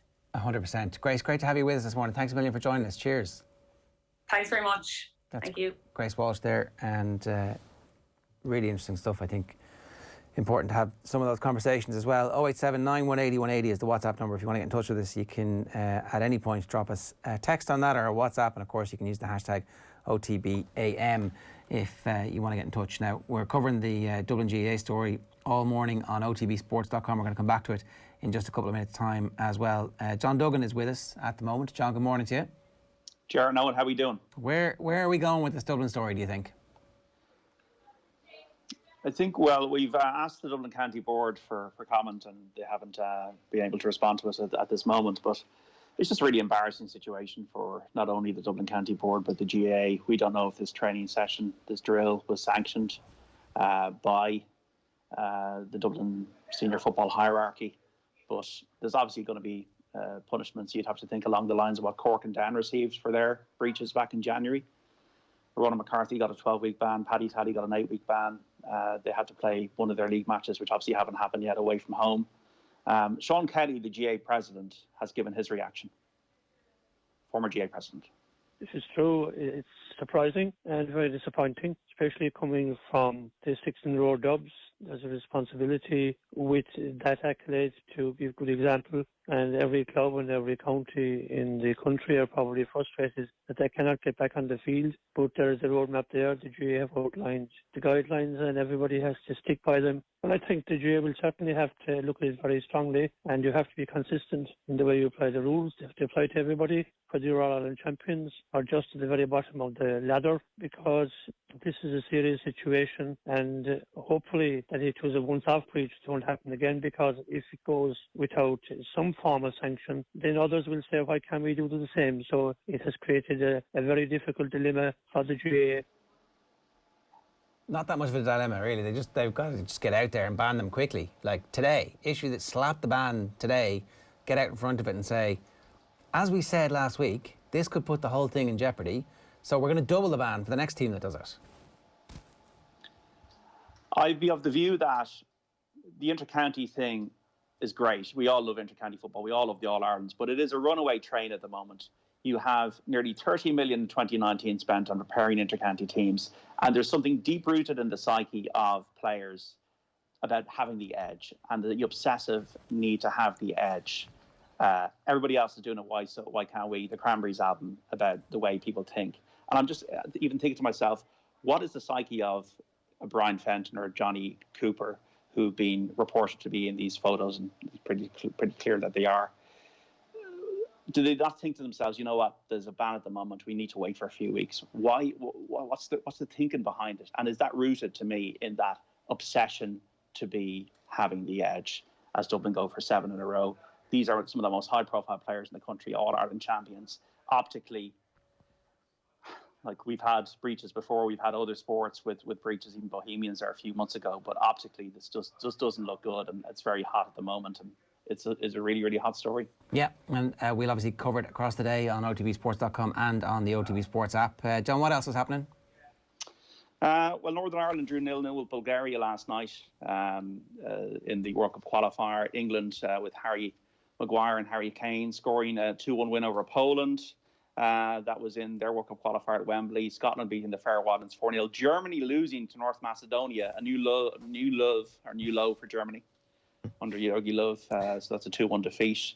Too long without Man Onu for this game against Leinster. The team's been named for this European Cup last 16 match later on at the RDS, of course, tomorrow and Good Friday. Basketball Ireland CEO Bernard O'Byrne claiming indoor sports have become a government afterthought. They're meeting Minister Chambers in the next few days to see what the roadmap can be for indoor sports. Obviously, much more difficult for indoor sports at the moment.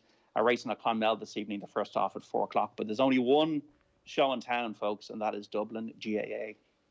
Yeah, it is remarkable that they've just been caught 10 days out from when it would be legal to do this, 11 days out, whatever it was. I've got to ask you, John, about virtual insanity. Another off the crossbar, ran around, if this was a golf analogy, it ran around the hole, bounced in, and at the last second bounced out at 150 to 1. What happened. It's exactly what happened to Rafael Campos on the final hole of the Corrales Championship, in that his push to get into the playoff actually did get blown by a gust of wind and did lip out. I am the Mayo of golf tippers. I'm the Mayo, and everybody's saying that now on Twitter as well. Like, we've had 12 tournaments in 2021 since we pressed the reset button on this. 5 second places, 7 times in the money, a profit of €2. But it gives me huge confidence that the winners will flow now in the next few months, because the format is working. And virtual insanity is going to become a massive movement and a massive thing, obviously responsibly. But I can really feel that it's about to take off. We're a week out from the Masters as well, so it's it's the most exciting week of the year. I was tweeting out the teddy bear doing the break dancing last night on Twitter. That's how I feel about the Masters and Grand National Week. It's one of the best weeks of the year for anybody who's into that kind of stuff. So as I think about burning my Dublin jersey this afternoon in the back garden, obviously I'm not going to do that because I don't believe in cancel culture. But I am thinking more so now about the Texas Open, which starts today in San Antonio, and the headline tip is Jordan Spieth. So Jordan Spieth is 12-1 for 3 each way. This guy's got the X factor, and I think Jordan Spieth is back. He hasn't won a tournament since 2017, which is hard to believe, but his irons are back. He had an injury to his hand, I think, which he was playing down, but I think that did affect his form. Has had a few top fives already in the tour this season, 3 of them. I think Jordan Spieth in his home state, the Lone Star state, I think can tune up for the Masters. I'm not too worried about the fact that the Masters is next week. I think Jordan Spieth, who's been second in this tournament before, will want to win this week. So he's 12-1. He's the headline tip 3 each way. Chris Kirk at 35-1 for 2 each way. Has had 3 top 13s in this tournament before. 4 finishes inside the top 20 on the tour this year, playing very well. 21st on strokes gained tee to green. You need to drive the ball and hit the ball well in San Antonio. Chris Kirk, no surprise to see him lift the trophy on Sunday. Harry Higgs, the freewheeling, grip it and rip it guy, 66-1 for 2 each way. Harry Higgs was the best approach player at the Honda Classic recently. If he takes to the course and makes some putts, I think he could do well. Doug Gim at 80-1 for 2 each way, a University of Texas grad. Had brilliant rounds in the Players and the Bay Hill tournament before the final rounds when he kind of blew up. But he played with Justin Thomas, the Players winner at Sawgrass. I think he'll learn a lot from that. He's a very exciting talent, Doug Gim. And finally, Denny McCarthy. If he wins, we're not going to say, Denny, you've got taste. 2 each way, 80-1. The best putter on the tour in 2019 and 2020. Third last time out, Denny McCarthy playing well. So Denny McCarthy, Doug Gim, Harry Higgs, Chris Kirk, and the headline tip lads, Jordan Spieth. You know it. And I even know who I'm going to pick for the Masters, and it's none of those 5. Okay, that's interesting. Look, we're €2 up over the course of the season so far, so we're pretty close to landing some profit. John, good stuff, and we'll obviously keep a close eye on everything that's happening with the Dublin footballers and the Dublin County Board. And they've got to issue a statement quickly. They've got to get their hands around this thing, as Tony Soprano would say. Some comments. I wonder if the GAA hand down bans, would it fuel the Dubs with motivation for the 7 in a row? How do you turn the Dubs into underdogs? Chippy, everybody's out there to get us underdogs. Give them bans. Maybe this was on purpose. Maybe they invited the photographer. Maybe they leaked this because they know that any kind of ban at this stage, it'll all be over by the time the championship rolls around, right? What are we? April, May, June, totally finished. July and August are when you're going to need your manager back in the sidelines. Yeah, like I don't know. I presume the ban for Cork and Down hasn't kicked in yet, has it? Like it's when they come back. Yeah. When they come back. So like if they needed any. I don't think the Dubs did it. That's okay, Owen. It was just. Oh, I mean, but for those people who think that I actually said that and mean it, I mean. If there's one county that don't need the extra motivation anyway, it's Dublin. I mean, the Diarmuid Connolly thing against Carlow was something that seemed to galvanise them pretty well. This thing could be the next. I mean, as I said, the next couple of hours are going to be quite interesting. If the Dubs get out in front of this, what their explanation's going to be and stuff, because as you say. The pictures are just from yesterday. How long has this been going on for? Was this a one-off session? Was this something that had happened previously? There are probably a few questions that need to be answered as well. Athletes are struggling as their identity is to play sport, says Michael, as this has been taken away for a year. The impact on mental health is now taking its toll. Shane says, re Dublin GAA, I don't really see any issue with it. However, anger will be driven by a section on social media, and this will seep into a section of the population. I think that look, people are angry about a lot of stuff at the moment. Some of that anger is righteous anger. Some of it is insane anger, and trying to distinguish which is which can be difficult in the absolute morass of anger that is out there. It is important that everybody just calms down, takes a step and looks sideways. But, you know, there needs to be some action from the GAA to punish an egregious breach of the rules like this. That's it. So the GAA says this is a 12-week ban because that's what we gave everybody else. Take your medicine and let's all move on with this, but don't do it again. Who could actually argue with that? The repercussions are going to be for other people out there who think that there's special privilege being handed down to one section of society, and it turns out people don't like when one section of society gets special privilege. It doesn't play well. It's the type of thing that really, really, really pisses people off. David Brady, good morning to you. Morning, guys. How's things? How are you? Not too bad. On the 1st of April, April Fool's Day. And I know. We weren't sure. We actually weren't sure this morning. We woke up, we were like, hang on a second now. Hang on a second. Is it real? It's real. It turns out it is real. We just need to specify. Yeah. Cause I came back from a run and I got the message there from at 7 o'clock from one. I'm going, oh, here, boys. Man says, I didn't know whether to laugh or cry to say, is this real? And April Fools and whatnot. But it's disappointing. Simple as disappointing. Because of, look at the beacon of light and the role models they have been from a context of everything they do in Dublin. And look at if you look back, and I remember when I'm living in Dublin and the cases were sky high, and I remember the kind of the communication from a government level was, we're in this team Dublin. It was trying to galvanise everyone together to bring down the numbers, and there was a number of sporting people involved in it, and it's just sad and disappointing to see now at this stage. And again, look at let no one fool themselves and say they're the only ones. They're not, but they're the only ones that have been caught out in this environment. And I think it's different, probably because I think in the other instances it was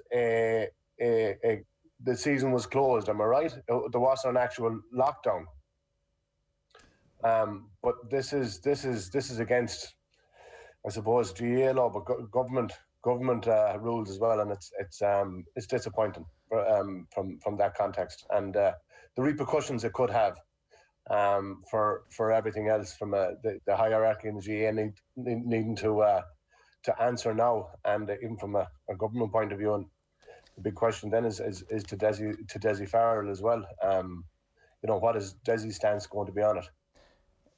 I'm sure, like, we're going to get into that in just a sec with regards to what actually the specifics are here, what might happen. But just on a purely basic level, David, is there a chance that we get a little bit too carried away with a handful of lads kicking a ball around the park? Look at, I don't know what, and Ger pointed out there's some people that are at a very low level of I suppose, frustration, and that anger has been vented, and some people have just lost the plot altogether. I think we need to be just realistic, and whether it's with only 2 weeks to go, and it is as simple as that. A couple of guys kicking a ball around, but that's not as a nation. That's not what the rule is right now. And again, it's the profile. If you have a profile and you are responsible for showing example and leading by example, why aren't we all at it, or why isn't everyone else at it? And it's not just 6 guys kicking a ball around, simple as that. And it's the whole it's the aesthetics of it, but it's the reality of it. Were they asking players to break the 5K limits? Like, are they conscripting? Are they, whoever organised this? Like, there's just a million different things that you can kind of poke holes in it. And again, even in our YouTube comments, people are saying people have missed funerals of family members. Like, some people have obeyed the rules the whole way along, and you as a group believe, for whatever reason, the rules don't apply to you. Ultimately, when you break it down like that, it's like, you can't... That's nothing to do with sport, Ger, and you're right.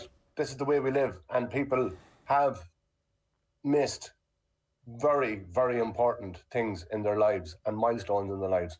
And as you say, funerals.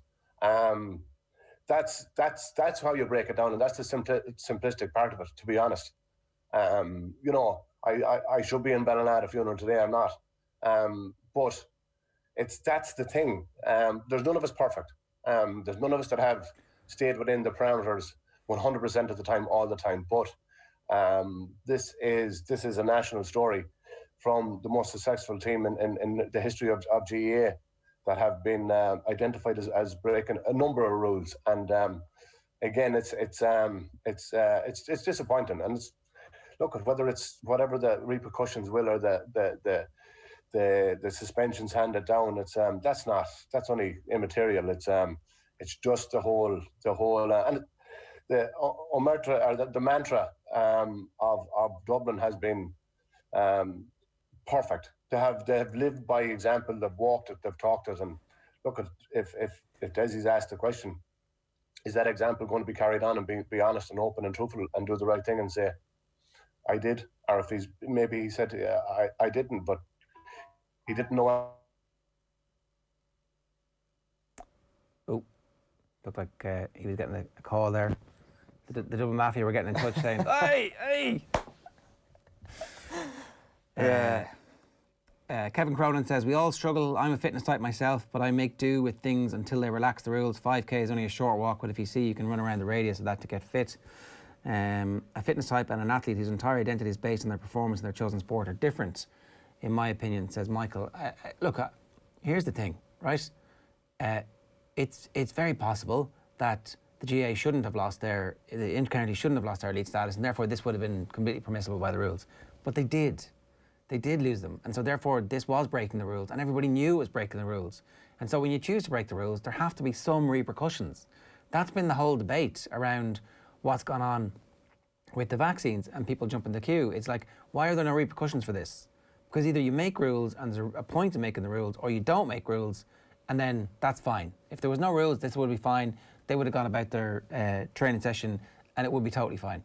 But there were rules in place, they broke the rules, and there have to be repercussions for them. I'm not outraged by this. I'm not outraged by people going and having a training session, but either something means something or it doesn't. And it's a test, particularly for the hierarchy of the GA. But now, when you think about it, it's a test for the Dublin management too, to put their hands up and say, right, this was wrong, we did make a mistake, and it has to be a learning moment for them too. Yeah, like this is the most high-profile GAA team in the history of the GAA. So if any team is going to be held up as an example, now I think personally that is not a guaranteed situation for any amateur athlete, that they don't necessarily have to be an example to the rest of the country, given it's not their profession. But if you're going to pick one GAA group who might be an example to the rest of the country, it's going to be the Dubs, and that is where a lot of the criticism is going to come from. I know that's what Sean Kelly picked up on as well, that these guys are emblematic of what should be right in society. Like again, I'll come back to it. Like the actual act itself. I mean, it's hard to be angry about it. You can see where the frustration might be to actually get back out there and get training and feel that everybody's catching a march on you. But and here's the thing as well. These are like there's a point about somebody saying if you knew these lads, they're as far removed from elite as you can get. They're all just ordinary fellas. That's the point. They are all just ordinary fellas. David Brady's back with us. David, that's the thing. Like, unfortunately, the reputation of the individuals here is going to be tarnished when they're probably doing something that somebody in the grander structure had decided needed to happen. And, like, you know, any interactions I've ever had with any of these Dublin footballers, they've all been really good people. That's what comes across. And that reputation is going to be damaged by this. Yeah, they are good people, and I don't see them any lesser people, to be honest with you, of what they've taken part in. They made a serious error of judgment and a serious mistake, and I think they'll own up to it and they'll recognise it. But again, it is from a personal point of view, the names, the people that attended, and look, the reality is maybe there was 4 or 5 other pods or groups of them at different locations around the county. But it is unfortunate because, again, you're going back to your working environment. You're going back to whatever, you know, you're going back interacting with your families after we're all saying, you know, you're in close contact with six or seven individuals. It's hard, but these guys are driven and motivated.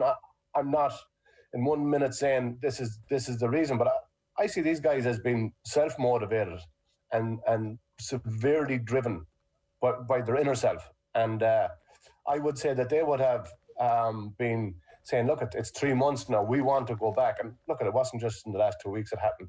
But I would say they would have formulated probably some of it themselves because of how driven they are and committed. And we see it in every single, you know, aspect of GAA. It's how do you get one up? How do you get to that next level? Or how do I do better than the local club team or your rival county team? It's a game of inches, but I don't think this is the time. And we all know there's no one that can say, sure, let them off and it's grand. We all know that it's not a time in life to be trying to gain inches. It's probably a time to be standing still, and we have probably a light at the end of the tunnel. But them inches are not to be gained in the ways that we have found out this morning.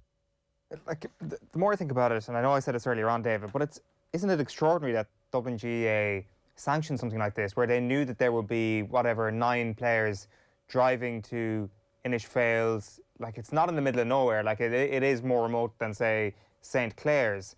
But, like, I know this isn't the top line, but it is a bit of a lapse to think that maybe this would be okay and they would have got away with it. Yeah, and again, you were never going to get away with it. And how other counties have got away with it, we don't know. I imagine that there's going to be a slew of other reports from around the country of various inter-county teams. And look, Owen made the point earlier on, we have to deal with the evidence we have, and that's all hearsay. But I wouldn't be terribly surprised if people were sitting on photographs of other county teams and that suddenly comes to the fore. Yeah, and look, if I ran down around the football pitch this morning in the park, and if I seen 6 fellas together at 6:30 in the morning, I'd be going, Jesus, what the hell is going on here? And I don't know any other counties that have done it, but as you said, there could be evidence. I know for a fact clubs have done it, and I wasn't too impressed when I heard it.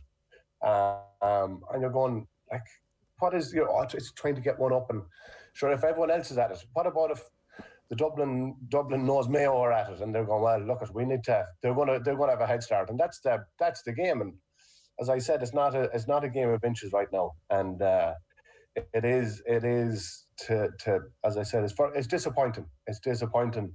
It was disappointing to see what happened down in Cork, in such a an open matter. But again, this is the reality of it. Everyone is appealing their suspensions. Everyone doesn't recognise that they did wrong. You're saying, oh, we don't want to lose home advantage in 12 weeks. The county board are appealing it. You're going, that's. I think that's the even bigger disgrace. They're not admitting the guilt, and it'll be very interesting to see what Dublin come out with and what Dessie Farrell comes out with. I think he can't openly say. And if you have a meeting now and there's selectors in your county board saying, guys, I can't come out and say I officially sanction that. No matter what. He can't. Look, it's going to be a collective. It was a collective decision by a group of players. I mean, but if that's the case, then the players need to get banned.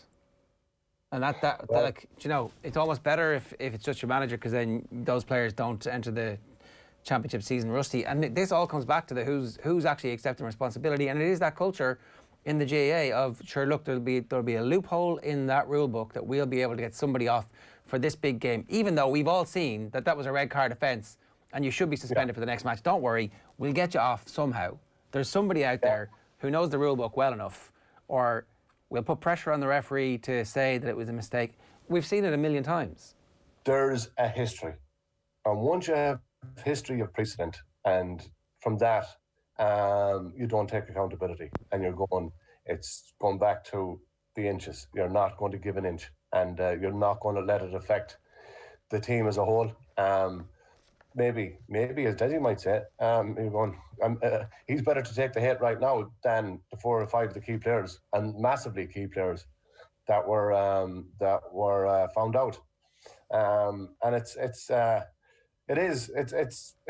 like a round table discussion in a business. You're going, how do we mitigate against the worst possible scenario, and how do we just try and take our medicine? But we were trying to tease that out a little bit earlier. If I was sitting advising them from a public relations perspective and from a strategic outcome perspective, you would say, get out this morning, put your hands up and say it was a dreadful mistake and that you're really sorry for it, and that those players won't be involved for the first 3 rounds, the next 3 games that you have, and that you're voluntarily saying you'll take 8 to 10 weeks suspension because that's the midpoint of what Down and Cork have got. You've got to put your hands up straight away and say, this was a shocking error of judgment on our part. We're very sorry for it. We understand that the people are rightly angry about this. We're sorry for risking those players. We're sorry for organising that. And we're we're self-suspending. Like, that's the only way that you can come out of this with your reputation intact. Yeah, but look at, you're only answerable to your shareholders, and your shareholders are really your supporters. And do you think the Dublin supporters really, really want that statement if it's going to affect them? And the bottom line of what you've all said there, Ger, is perfect. And it's a very commendable thing, and it's an honourable thing to do. But I've got to ask you as a devil's advocate, does that diminish our chances of retaining the All-Ireland? Well, let me just counter it. Fair enough from the supporters' perspective. If it does, we can't go that route. What do AIG think? What do the slew of corporate sponsors think about their brand being associated with this training session on the front page of the Irish Independent and the front page of the Herald this morning? I can bet you their PR people and their advisors are having a round table at the moment going, what? What happened? You've done what? Well, thank God they're not wearing the jerseys. That's the first thing. But you know that the sponsors are not happy about being associated. Were any of the lads wearing the jerseys? I can't see in the pictures.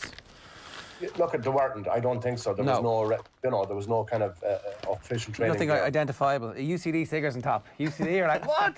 What do we do?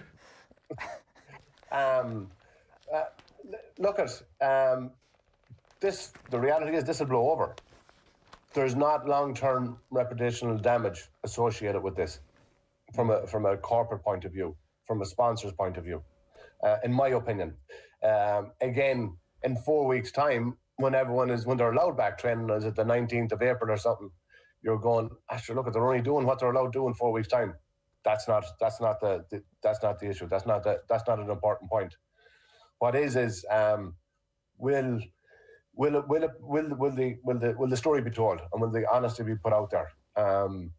And look let me tell you,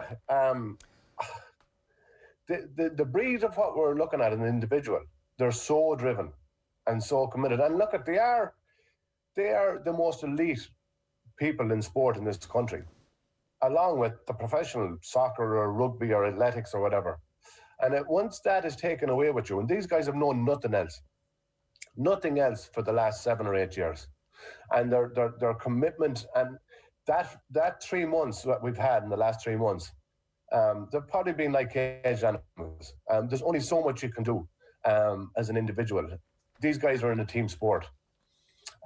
Did they collectively gather together on their own bat or in their own steam and say, right, boys, we have to get something in. Let's go and have a session at 6:30 in the morning. Maybe that's it. Now there's a report included in the report there is somebody exhorting them on. Somebody is taking the training session. Some coach is there. Now that could be somebody who's just purely physical trainer who's doing that with them. So I don't know, but certainly they did organise for somebody to run the training session for them. So it seems to be, if there was somebody else there in a official capacity as a trainer or a recognised trainer or someone to conduct the training session, it seems from afar, from a distance, a little bit more formulated than that, and that's the question. Can I ask a question? When Down and Cork were found to be in breach, was that only outside of the training calendar? Well, like Cork was early January, so that, like, I was kind of making the point. That was against the law. Yeah, so I was making the point that actually in early January, when the country was in a complete state of panic about how bad these cases were getting, that was obviously like that was just a real breach. I don't think anybody was kind of finding any grey areas about it. It was early Jan as well for Down. So the PSNI were called to their training session. Remember, it was in the Abbey CBS in Newry on a Tuesday evening. And now Down weren't actually breaking the rules in the north. Yeah. They had the right number of people around. And I think they were breaking GAA rules. And is that why they only ended up with 8 weeks? I don't know how. Yeah, and then the other thing that's actually been cited as well this morning, David, is the Mayo situation before the All-Ireland last year, and how Mayo actually took responsibility to actually sort that out themselves. Just one last thing for me. It says GAA season in jeopardy on the back of the Herald. Do you think the GAA season's in jeopardy? And I wasn't sure if he was sitting very still or if he had actually frozen. Turns out he had frozen. The Skype devil. I think we're pretty much out of time with David anyway. But Paddy Tally had his ban reduced from 12 to 8 weeks in February on appeal after a personal hearing. The penalty imposed, the infraction was found to be proven, but the penalty imposed was reduced from 12 to 8 weeks. And it looked like he probably won't miss any collective ban. And Cork's... But actually, do you know what? Like, I know this is kind of speculation here, but Dublin need to be careful that the Irish Independent doesn't have more. Like, I mean, Dublin GAA need to come out today and get out in front of this and say this is the story. Because if there's some sort of half-baked effort at trying to kill this off, who knows what else there is out there? Who knows what else other people have seen in Dublin? Now, of course, that goes for the entire country. I think that there might be a reluctance on the part publicly of people willing to come out and slam Dublin because, you get the feeling that this has been happening elsewhere around the country as well, and people don't want to be accused of being hypocritical. Just to specify a little bit earlier on, Paddy Tally's ban took effect from the night of his hearing and concludes on April the 6th. Meaning he will miss no league games and no collective training. And I think it would have been the same from Ronan McCarthy's perspective about whenever that hearing was done.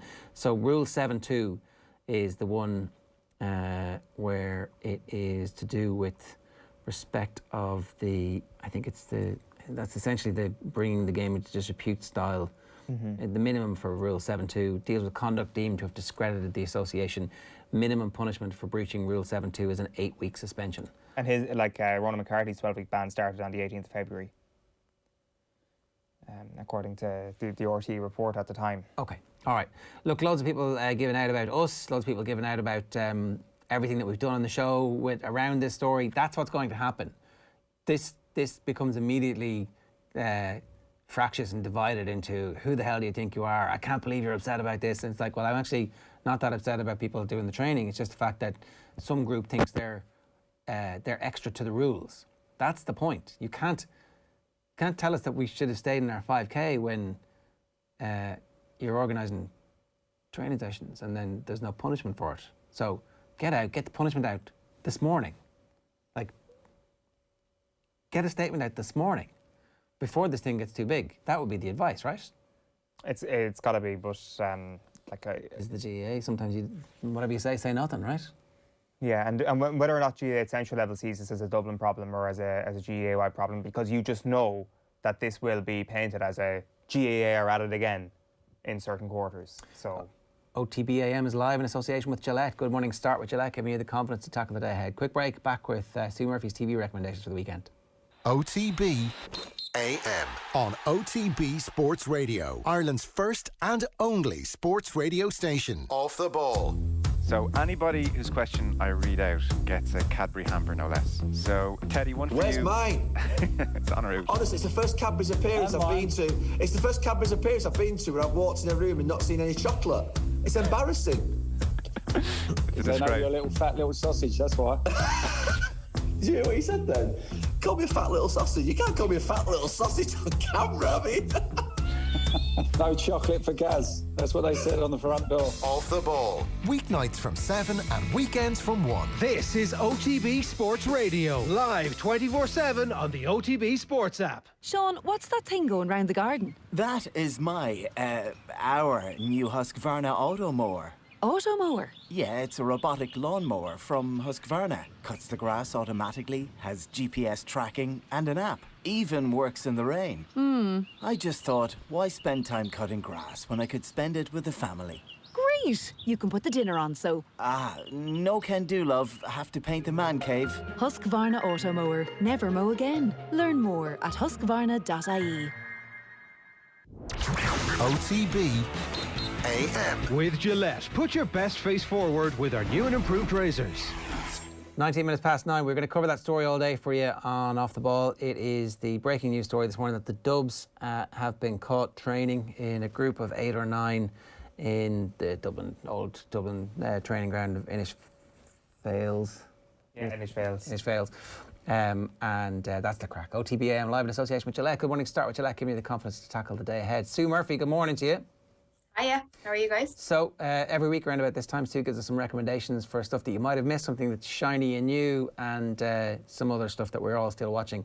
So you have 29 shows and films to watch over Easter. It's going live on the site and on OTB Sports today. Does that show you how sad I am? Yeah, like I try to do a mix of things. There's loads of different things in there. There's films, there's documentaries, there's series, and like some of them are rewatches, and it's just kind of like, did you know this is on one of these players? And some of them are, you might have missed this. So hopefully somebody will be able to find something within 29 of them. I started it and I was like, this is a great idea. And then at number 15, I was like, what am I doing? Why did I do this?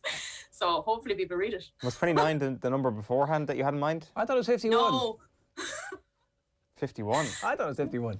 What did you start off with? No, I started with I just wrote down all the players, and then I was kind of just writing in the titles of ones that I would rewatch.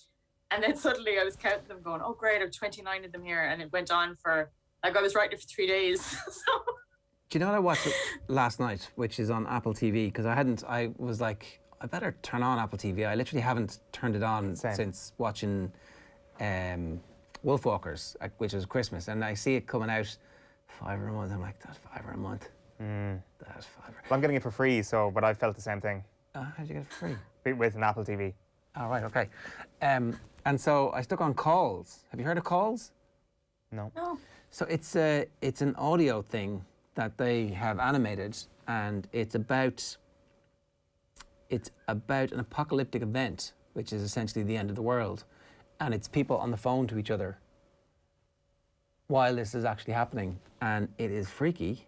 There's the first episode was like 13 minutes, and it has Cousin Greg from Succession as one of the callers. Oh, I'm in.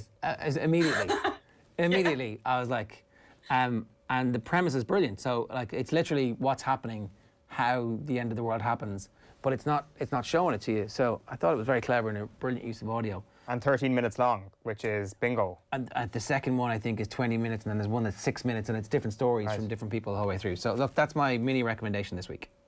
It's a bit morbid, isn't it? Well, actually, everything I have this week is a bit morbid anyway, so... I was going to say, you're new and shiny. 3 bleak and grim, it says here. I was trying to go in, levels of how bleak and grim they were, but Mauritanian is pretty grim. So, everyone's been waiting on this one because it's Jodie Foster back in kind of a lead role, and she hasn't done something like this in a while. She plays a detective, I was going to say, I'm so obsessed with attorneys. She plays an attorney who decides to take up a case pro bono for a man who's been imprisoned in Guantanamo Bay. He hasn't been charged with anything. He doesn't know why he's there. He's basically guilty by association. And she takes up his case. And she really drives this entire film. She is brilliant in it. And you would just want to see her in every scene. And her obsession with finding out what happened. She doesn't even, there's one scene where she talks to him about whether he did it or not. And she's like, that's not really why I'm here. I want to give you your fair process. So she's just trying, she works in this massive law firm. She does so many of these cases pro bono. The real Nancy Hollander is absolutely amazing. She's done a lot of interviews around this as well. But it's very, very, very grim. There's a scene in this for about 15, 20 minutes of the torture he suffered in Guantanamo Bay. And when you hear those things like sleep deprivation and stuff like that, and then they show it to you and you're just like, oh my God, what this guy went through was absolutely unbelievable. It's very, very good. I would put a bit of a health warning with it that please be in the right mood to watch it, but well worth your time. Yeah, certainly I was not really in the mood for watching Calls late last night. It kind of freaked me out a little bit. Okay, so Jodie Foster, by the way, has also done a brilliant Mark Maron podcast recently where she's talked about her life up to this point, and it's an unbelievable life. When you consider that somebody tried to assassinate Ronald Reagan to impress her when she was very young, and she has managed to recover, and how she dealt with that whole thing. And then the list of movies that she's been in, all the way back to Taxi Driver, is this is literally one of the greatest Hollywood careers of all time. And it was a child actor as well who managed to pull that off and is still doing great work now. So I'm really looking forward to watching that when I'm in the right mood for it. Concrete Cowboy, what's this? It's Idris Elba and it's on Netflix. This isn't like, it's kind of a little bit grim as well because it's a kid who's just lost his way and he's living with his mom. He's always getting in trouble in school, and she decides she's going to send him to his dad, who runs a kind of a ghetto kind of urban riding club. It's based on a true story about the Fletcher Street Urban Riding Club. So that's kind of takes place in the background, but the main story is their relationship and how the dad is trying to just put him on the straight and narrow. But he ends up with the wrong crowd and just everything seems to go wrong for him. I actually really liked this, but I would say that the start of it is brilliant. It gets, you know, the whole idea of like breaking a horse, they try to break him. So they get him to go in and work in the stables, and it's like, oh, you're going to have to do all this hard work to really come through as a guy. And it's just a bit, it goes down in the middle and then it gets really good again towards the end. But I think like Idris Elba in anything, he is just so watchable. And I felt like I was like the closest I had been to Stringer Bell in a long time, because, you know, like Luther, I've basically been watching Luther and Loop, but it's good. It's not brilliant, won't blow you away, but it's fine for a couple of hours. Okay. It gets 5 out of 10 on IMDb, 77% Rotten Tomatoes. It's grand, I'm hearing from Sue Murphy. That's my review. It's grand. On our performance rankings, it's in the orange. The Tina Turner documentary, it's just called Tina, is it? Yes, Tina. And like, if there's anything you're going to watch this week, make it the Tina Turner documentary. This is incredible. Like, in terms of, I think so much of her life has been in the public eye, and you know so much about Ike Turner and all that kind of stuff. I didn't know about her relationship with her mother and everything that had gone wrong there, and their dad abandoned the family when she was very young. And they go into a lot of detail around the Ike abuse, because she did talk around it, but she goes into a lot of detail here. But it's very much trying to say, this is it, and I'm moving past this, and I'm on to the final part of my journey, and I want to say goodbye to my career and my fans, and I want to go and live this nice life with my husband. And it's an incredible documentary. It's really like the way they set that up, and they set it up into chapters across the course of the documentary. And then it's kind of peppered with all these amazing performances. Like, I know people who aren't big Tina Turner fans and were like, God, she's amazing, and are now totally into Tina Turner. And she is incredible. But it is a very, very good music documentary. What's the Tina doc on?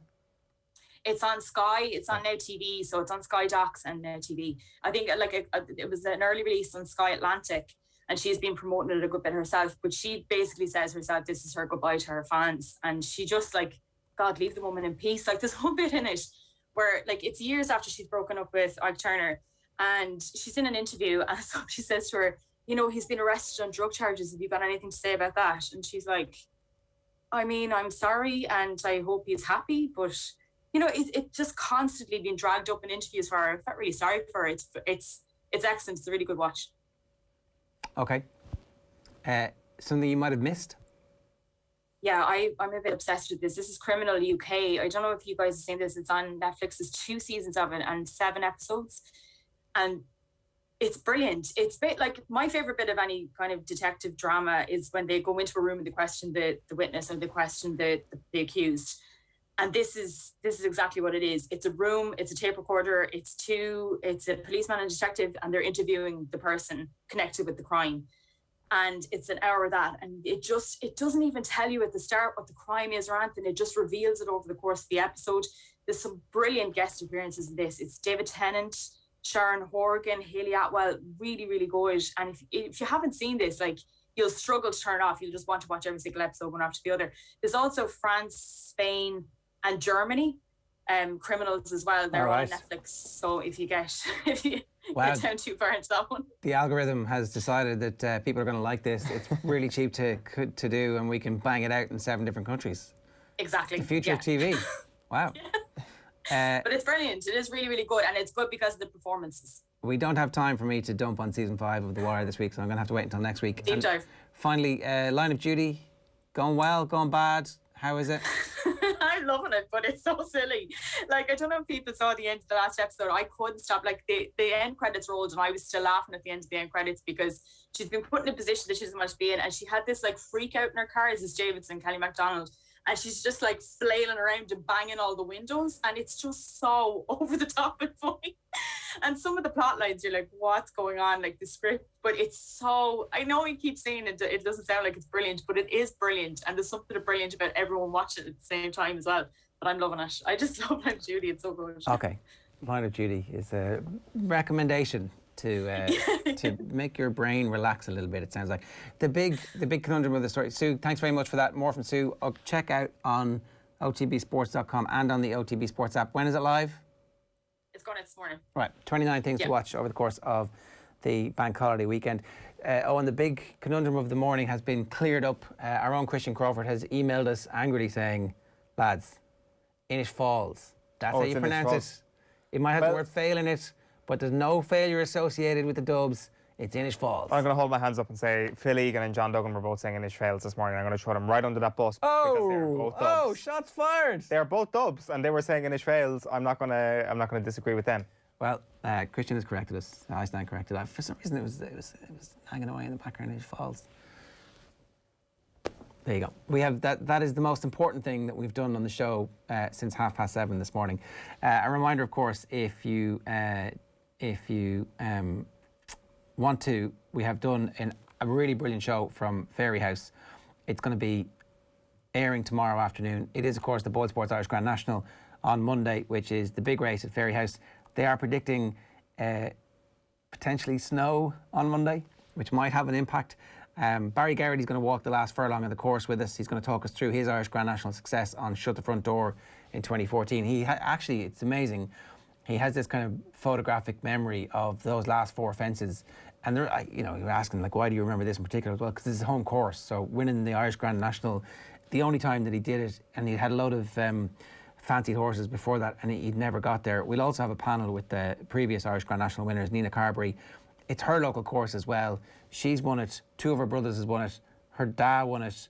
Her brother won it on her dad's trained horse, and the uncle won it as well. And I think the uncle trained one of the winners that the family have had as well. So it is a family affair for the Carberrys. And then Robbie Power, who also won it on board a favourite, and the pressures that and so brilliant panel coming your way on Friday night racing tomorrow to preview the Easter weekend festival. You can catch it across all of our social channels this Friday at 3 o'clock. And of course we have Leinster against Toulon live from 5:30 on Off the Ball and Newstalk, and then of course we've got the Munster game live on Saturday afternoon for you as well. Coming up on Sports Radio, OTB Gold is Jack McCaffrey speaking with Joe Malloy.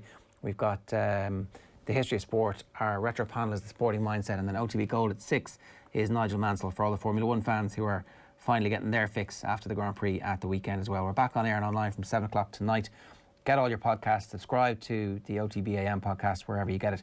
It's time for this now. It's Phil versus Nathan versus Adrian in a crappy quiz Easter showdown. Chris Bond. Oh, you're kidding me. September. Kyle Lafferty. Are you joking me? Is that right? I know, it's not right. Anybody else? Leash, was it? Like, that is one of the most stupid questions. Darius Vassell? Seriously, you all need to just stay quiet. This is getting really annoying doing this quiz. What is going on here?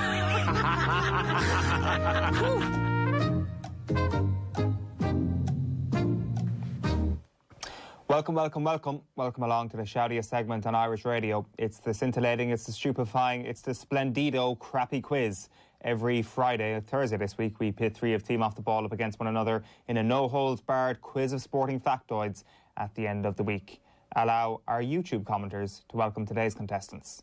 Our first contestant today was described as the real champ compared to Nathan's status as paper champ by YouTube viewer Philip Houlihan last week. He is the grittiest sports anorak, and he's still undefeated in 2021. Give it up for Phil the Power Egan. I like that. You are the real champ. No, I think you'll find I'm the reigning champ. The interim champ, I think. Isn't that what this is? Interim, correct. Yeah. I'm absolutely having that. Phil, undefeated. It is, unstoppable, really. Nathan has constantly complained about the football questions that you've been getting. Let's see what questions he gets today. Phil is still in that sort of, I don't know what relationship you have early in the morning, the two of you, where he only gets questions about things he definitely knows about. I was actually thinking about that the other day. I was like, because GEA has been shut down for so long, I've barely asked any GEA questions on this quiz for so long. Is that why you've had such a good run, Nathan, at this? Is that why maybe Adrian has fallen away in recent months? That's the reason, Owen. These are just theories that go through my head. Our next contestant delivered the victory last week after getting a coffee delivered by his 2-year-old mid-quiz. What was in the coffee? Anti-doping officials are still investigating. But YouTube viewer Conor Malone said it best last week when he said, Nathan's coffee is like himself. bitter, overheated, and imposes an unwarranted laxative effect on the person who has engaged. Give it up for the beast of Ballyhonus, Nathan Nate Dog Murphy. Fair enough. I'll take it on the chin. Oh, he's not coming out swinging just yet this morning. Nathan, give it time. Can I just ask, Owen, why are we on Thursday morning rather than Friday morning? Because it's Good Friday. We don't have a show this Friday morning. Okay. All right. I thought it was maybe for religion, Nathan. I thought it was maybe Adrian Barry's ego didn't like the fact that he wasn't on for the full, 2 hours of every show. Wanted more Barry time. Well, that might also be true, but listen, you've respect. What about Holy? Do we not respect Holy Thursday? Do you not respect Holy Thursday? Once this crappy quiz is done, then it's feet washing time. It is Holy Thursday time for sure. But the morning time, you can bulk up and meat and all that, and then let religion take hold after the crappy quiz this morning. What's the story? You wash your feet, do you? That's the tradition on Holy Thursday, isn't it? You go to mass. Yeah, I do remember going to mass as a kid, and on Holy Thursday, they would bring people up from the congregation and wash their feet. Yeah. I think when I was an altar boy, I had to somehow be of an assistance, and it was why? Fairness, not the worst thing that could happen as an altar boy. Those things are normally founded in some sort of global plague that would have happened back in the day. So the religious brought in these ideas that one must wash one's feet. I presume it was just like people had rank feet, and they were like, let's bring in this bullshit that once a year we'll bring them forth and we'll wash your feet with cleanse you. Well, no, so it'd be like if somebody in the office had really bad BO, you're having a weekly shower day. No, it was Jesus washed the disciples' feet, Adrian. Do you not know the story? I know, but they always related back. You can't eat meat on a Friday. They're trying to get people to have a bit of a balanced diet. They weren't all crazy. Yeah. The nutritionists finally. We're back in the day where they Neffet. The nutritionists were like, yes, finally a balanced diet. You're right. That's it. No meat on a Friday. We have won. Our last contestant today was once again slandered by the YouTube commenters last week. Adam Johnson commented on last week's stream saying, Nathan's 2-year-old delivered more today than Adrian Barry has in a lifetime of crappy quizzes. Once again, our viewers neglect to remember 2019 and the time of the champ. Adrian, who's your daddy Barry? It was a great run, all right. Yeah, look, that's life for me. I have to say, on the same note, because this quiz is a bit like every time Stephen Donnelly opens his mouth, you don't quite know what you're going to get in terms of what the lineup is going to be. I wasn't sure who was going to be up alongside, and so when I jumped on the Zoom link, I saw Nathan's front room, and I thought, oh, okay, fair enough, and at least put in a make weight like Tommy or Gilroy or something like that. And then Stephen on sound said, "Oh, we're just waiting on Phil." And I just felt like jumping off the call straight away. That's how dominant this guy is. Yera is all we're hearing from Adrian this morning. As ever, the format is the classic crappy quiz with a series of questions on different themes, and then on to the slip and slide of trivia, which is the rapid fire round. You can podcast the crappy quiz on otbsports.com or on the OTB Sports app. And if you're watching on YouTube, make sure to click the thumbs up and leave a comment below. We read everything. Round 1, the boring questions round, never multiple choice. Question 1 for you, Phil. Oscar De La Hoya announced his comeback to the ring this week. But can you give me the name of 4 of the 5 boxers that have beaten him in his professional career? Not a football question for Phil this week. I know, but he hates the boxing. If only he presented a boxing podcast. Wow. Formerly presented. We don't do off the brawl anymore. Okay, so Mayweather beat him. 1. Pacquiao beat him. 2.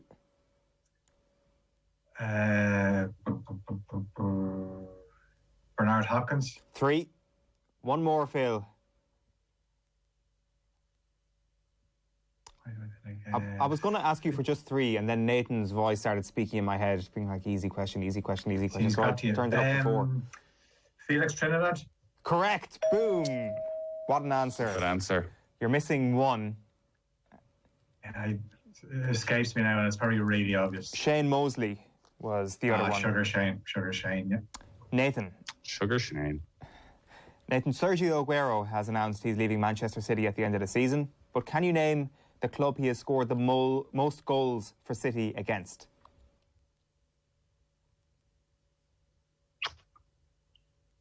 There are actually 2 possible answers to this question. He scored 15 goals against both of these clubs.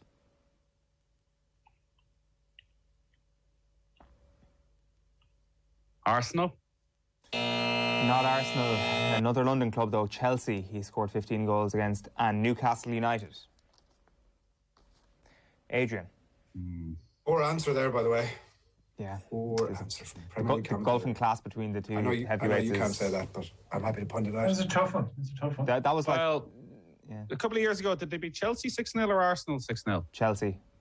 Oh, balls. I wouldn't mind to commentate on that game. That's the one I was thinking of. So it was Arsenal. I just assumed so it was everybody knows Arsenal. Nathan knows a good bit about sport, just didn't know the answer to that question. Well, Adrian, here, you give us your full repertoire now for whatever this question is. I like to get straight to the answer. We'll put aside 5 minutes. Yeah, Aguero scored a hat-trick in that game in 2019. Adrian, great goal. Name the last Pro 12/14 champions not called Leinster.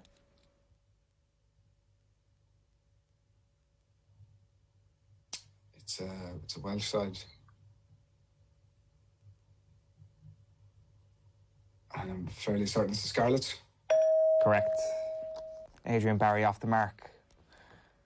1-1-0. I mean, I could have gone through a full spiel there of nonsense, but let's get straight to the answer. And when you know, no pissing about. Round 2 is the Judas Iscariot round. As suggested by this week's producer, Joseph Conroy, this round will test your knowledge on the sporting betrayals of biblical proportions that we have seen in recent years. What better way to ring in Holy Thursday? Phil. In July 2009, Carlos Tevez walked up to Alex Ferguson and kissed him on the cheek. Despite the betrayal, Tevez wore the same shirt number at both City and Manchester United. Which number was it?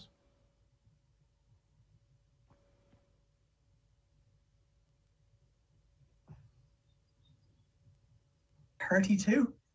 Correct. He's good. Come on. If only they put a giant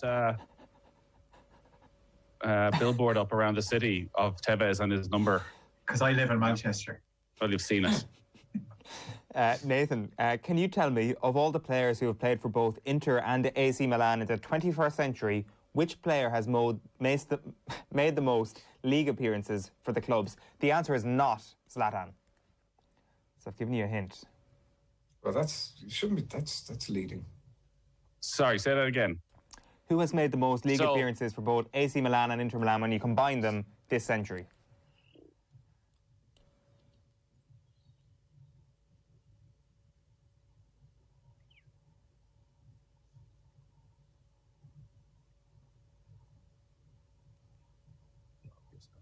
What are you thinking? Come on, cycle. Give us the big picture here, Nathan. There is no big picture. There is literally nothing in my head. There's a clip of all he's hearing is paper champ, paper champ, paper champ.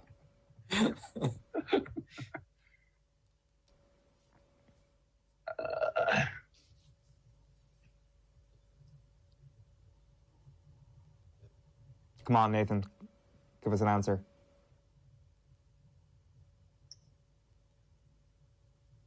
Can he pull it out? Oof. Come on. Oh, the ultimate embarrassment. Not even an answer. I'm not even talking through I can't even think of another player who's played for both clubs in this century, which is not helping me at all. Is this a pass? Is this a pass from Nathan Murphy? Pirlo? No, it's not Pirlo. He's up there, though. Phil? No, it's a tough one. It's definitely. I think it's an attacking player. No, it's Clarence Seedorf. Yeah, Clarence Seedorf is always if in doubt, go with Clarence Seedorf. Can I offer? Is that Nathan's worst ever response to a question? I don't know. We got no answer, which is not unusual. I get Pirlo. We got. Well, I mean, where was Pirlo on the list? And no usual spiel of like, well, in 2005, of course. Give us the full list there. I don't have the list in front of me. I went through it and researched it, and I don't have the list in front of me. I totted them up, and Clarence Seedorf is definitely the most. There is a section on Wikipedia that have players that played for Inter, then AC Milan, and then another section for AC Milan, then Inter. And I looked at the ones that had three figures, and I totted them together, and Clarence Seedorf is clearly the winner. There are two lads from the early 1900s. There's a Buffon, who is Gianluigi's great-granduncle, I think, who I think is the all-time leader, who played for both clubs. And then there was another fella, Miazza, maybe? I can't remember. I'm sure our Italian football friends will correct us in the YouTube comments. And then Seedorf. When it comes to the 21st century, he's clearly at the top. Adrian, can you name any of the teams Declan Rice played against for the Republic of Ireland in senior international football before, you know? I do know. Be able to name all of them, really. I didn't mean you say that, Phil.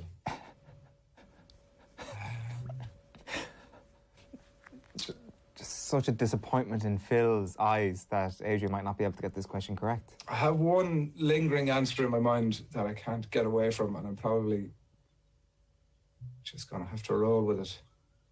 I don't know why this is in my mind, but let's go with it anyway. Finland.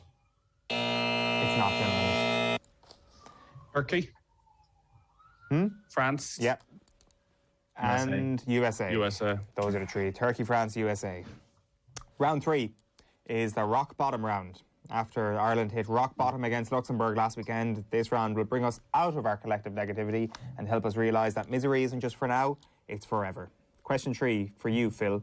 Ireland's draw with Liechtenstein has been remembered quite a bit this week. That trip in 1996 concluded in a draw. But how did Ireland get on against Liechtenstein in the home game of that campaign? I need the exact score. 5-0? Oh, he's close. You hit the bar. 4-0. 4-0. 4-0. Phil slips up. Nathan. There's been a lot of talk of Luxembourg's lowly FIFA rank this week, but can you tell me what Ireland's lowest FIFA rank ever was? And I will accept one number either side.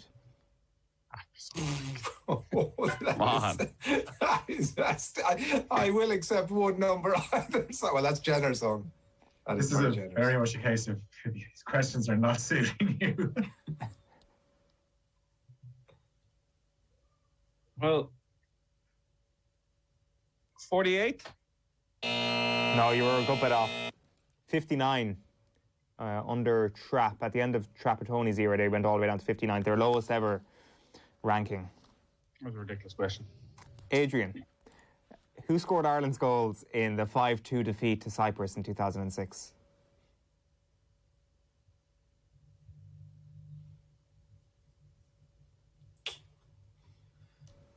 Pretty sure that the answer to those questions are who scored Ireland's goals? So you're looking for two names. Please. Two names. It was a 5-2. Stephen Ireland? That's one. That's the obvious one. So who's the other one?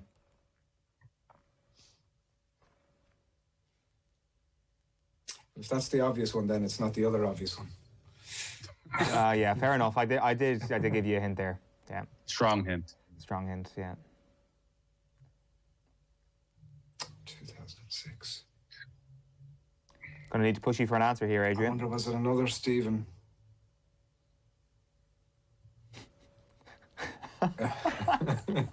That's why. Let's just give 1 second now. Let's go with stare into the middle distance. Yeah. I'll go with Stephen Elliott. No, it's not Stephen Elliott. Richard Dunn. Richard Dunn. I was actually thinking about Tricky Dunn, yeah. I mean, I had cycled through some names and he was one of the many I cycled through. Suitably, really, it was a complete blank there in round 3, the rock bottom round. Nothing went your way. Phil, you're on 2, Adrian, you're on 1, Nathan, you're on 0 as we move on to round 4, which is the fun free magic number round. Contestants get 3 points for getting the number exactly right. If no one manages that, the nearest contestant who doesn't go bust gets 2 points, and the second closest gets 1 point. I'm going to state that we can only accept the answer that's written on your paper, and I'm also going to have to ask for your pens once the music ends. So if you don't mind, give us the following number, which is based on the Easter theme of Rising from the Dead. The number of goals Barcelona trailed Paris Saint-Germain by after the first leg of their 2017 Champions League round of 16 clash, plus the number of points Europe trailed the United States by before the final day of play at the 2012 Ryder Cup, plus the number of points the New England Patriots trailed the Atlanta Falcons by before their comeback in Super Bowl 51, plus the number of points Westmeath were trailing Meath by at half-time before their comeback in the 2015 Leinster football semi-final. Your 30 seconds expire when Sinatra sings Bright Shiny Beads. Was Super Bowl 51 the one just gone, is it? No. Neither of those two teams played in that. Barcelona, how many goals down were they against Paris Saint-Germain before the comeback? After the first leg. The number of points Europe trailed going into the final day of the Miracle at Medina. The number of points Patriots trailed Falcons by in that Super Bowl. and then Westmeath. What was the half-time deficit? Adrian? 25. 25. Nathan? 35. 35. Phil? 36. I can tell you the answer is 41, which means Phil gets 2, Nathan gets 1, and Adrian gets nothing. Let's roll. I went less than I thought just because I was like, I'm going to go bust if I got the American football totally wrong. So the number of goals Barca trailed PSG by was 4. Yeah. Europe trailed the United States by 4 points. 4, yeah. Had that, yeah. Patriots trailed the Atlanta Falcons by 25 points. That's screwed me. What was the answer, Owen? And then 41 was the answer. Westmeath trailed Meath by 8 points. Yeah. 8, had that, yeah. Game we had live and off the ball, and Adrian Barry's finest day as a GA fan. I had 2 of the 4 absolutely correct, and I had the goals 3 rather than 4. Just to point that out. The one thing all right. Well, I had 3. I had 3 of the 4 correct. I got the American football wrong, and I also then thought maybe the American football's too high. I'm going to go back down 1, which has screwed me over. Crazy logic. Right, we're on to the final. Our winner tonight will be decided in the round that separates the men from the boys, the Luxembourgs from the Republic of Ireland. It's an O-theme in particular, ridiculously easy rapid-fire round. The score you get in this round will be added to your score in the previous round. There will be 40 seconds for everyone to answer from the same set of questions. So we're going to start with the person with the highest number of points, which is Phil, who's on 4. Then on to the person in second, which is currently a tie between Nathan and Adrian. But we tossed a coin before coming on air, and Nathan won that particular tie-break. Nonsense. Well done, Nathan. It's the way the cookie crumbles. That should never be the case. If you get a question correct, I will ask you another question. How many points am I on? 1. You're 3 behind Phil. So if Phil gets an early one incorrect here, Nathan, it's all on. Good Fridays tomorrow. Another petty point, of course, but... Can Nathan pull off a Jesus and come back to the dead here? Phil Egan, are you ready? He does have him aside. This is supposed to be religious week, lads. This is not in keeping. Phil, you ready? Yeah, I'm ready. If only there weren't the most stringent blasphemy laws in the world in this country. Well, he said, to be fair, he did say, Jesus, to be fair. It doesn't have to be Jesus. Yeah. Phil, you ready? Yeah. Okay, let's just compose myself here. Your 40 seconds starts now. Name the only League of Ireland Premier Division team with a 100% record so far. Ken Hearts. Correct. Eden Park is in which New Zealand city? Auckland. Correct. What age is Harry Kane? 28. No, 27. Which League of Ireland club did Seamus Coleman play for, Nathan? Sligo Rovers. Correct. Luxembourg's Gerson Rodriguez plays for what club? Dini McCabe. Name any South African of the teams to take part in the Rainbow Cup. The Bulls. Correct. Who is the manager of Brentford? Oh, I can see his face. Thomas Frank. Come on. Who's got more assists in this year's Premier League? Kevin De Bruyne or Bruno Fernandes? Adrian. Fernandes. No, Kevin De Bruyne. And Nathan Murphy would have tied it had he got that one correct, but he didn't. He finishes on 3 points. Phil finishes on 5. Adrian on nothing. Phil Egan is the champion once again. Thomas Frank. Thomas Frank. Nathan was that close to pulling off a Jesus. Phil Egan takes it away. For some reason, Dean Smith came into my head, and then I couldn't get out of it.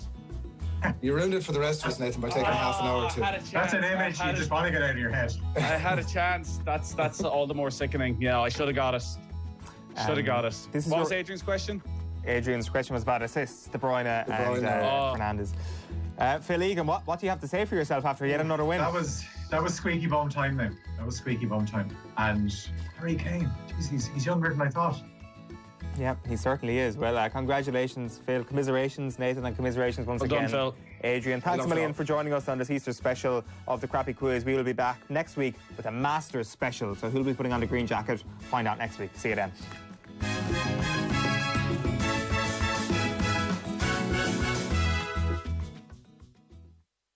Rugby on Off the Ball. With Vodafone, official sponsors of the Irish rugby team. Team of us. Everyone in.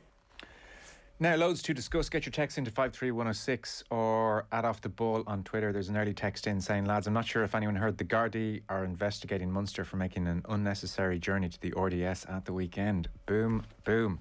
Ron Nagara, hello. Hey Joe, how are you? That's a new law. It was an unnecessary trip. I mean, they should have known. Can you hear me? Yes, I can hear you. Can you hear me? I can't. Sorry, lost you for 5 seconds. I got the joke, but then there was a break-up. Usually it's very good. Can you hear me now? Yeah, loud and clear. Shout if you're losing me. You've got me now. Great. It's a very 2021 Zoom conversation. So how is the Emilio Estevez of La Rochelle? Your Breakfast Club performance, I thought, was both touching and powerful. Yeah, you enjoyed it. My knowledge of movies is poor. It's poor, but I've had a few breakfasts with Johnny, but none of them were like that. No, there was an intensity about that one. Yeah, there's an intensity with a lot in regard to Johnny because he's a competitor, but underneath it, there's a great personality there that I think a lot of people have seen, but more people need to see it. But I think there's a very caring person behind the steely demeanour, and I enjoyed my 2 years in Paris with him hugely. It was good.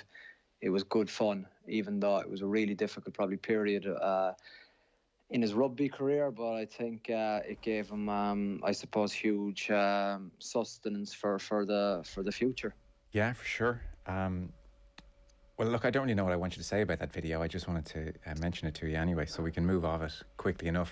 Yeah, it's crazy what people can do nowadays, isn't it? If you don't find that funny, there's something wrong with you, you know? I think you came out of it better than Johnny, but we'll move on. A little bit weird. It was a bit weird. I'm still not sure what to make of it.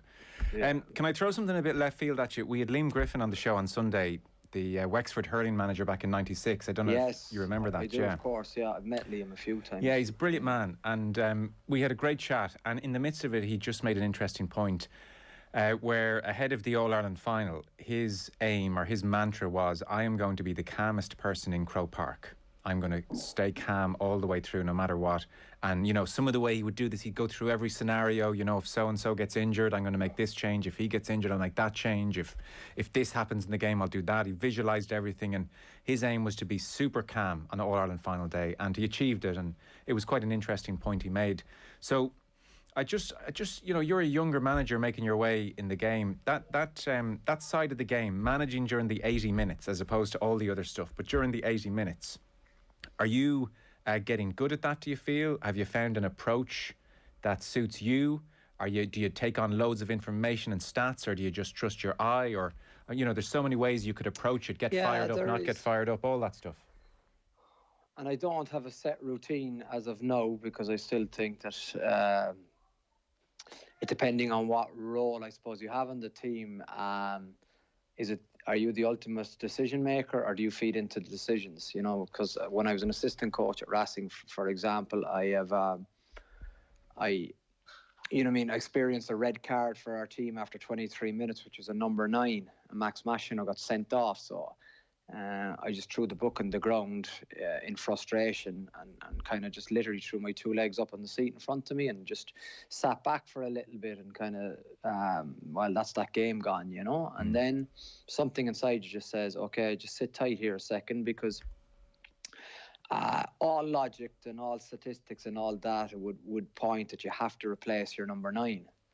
But something kind of hit me to say maybe we don't need to put in a 9, because we've won him off, who was an Argentinian sevens player who had experience, was on the wing. So you can kind of, obviously for their feed into the scrum, the winger can defend on his wing. We just don't have a 9 putting pressure on their 9, but that's not the end of the world. But when we have the ball, it has a massive, I suppose, onus on how you want to play the game. But it was terrible in one regard, because you had a young scrum half in the new camp who was only busting to get onto the pitch, and he's stripped and he's ready to go, and you're kind of there to your staff on the sideline going, hold it, we won't make any change, and he's looking at you in disbelief. I suppose other members of the staff are looking, what are you doing? And it was a great learning, I suppose, experience for me in that regard. That something that you probably you obviously visualize reds and yellow cards, but you don't know what numbers they're going to be. But that was something that was that stood out early in my career. That kind of said that it's never over till it's over, and it's never dead till it's dead, and it's never won till it's won, obviously, as well. And the same would be in relation to, I think, especially in the top 14, Joe, it's called coaching. So you have 14 opportunities to make changes, which is huge.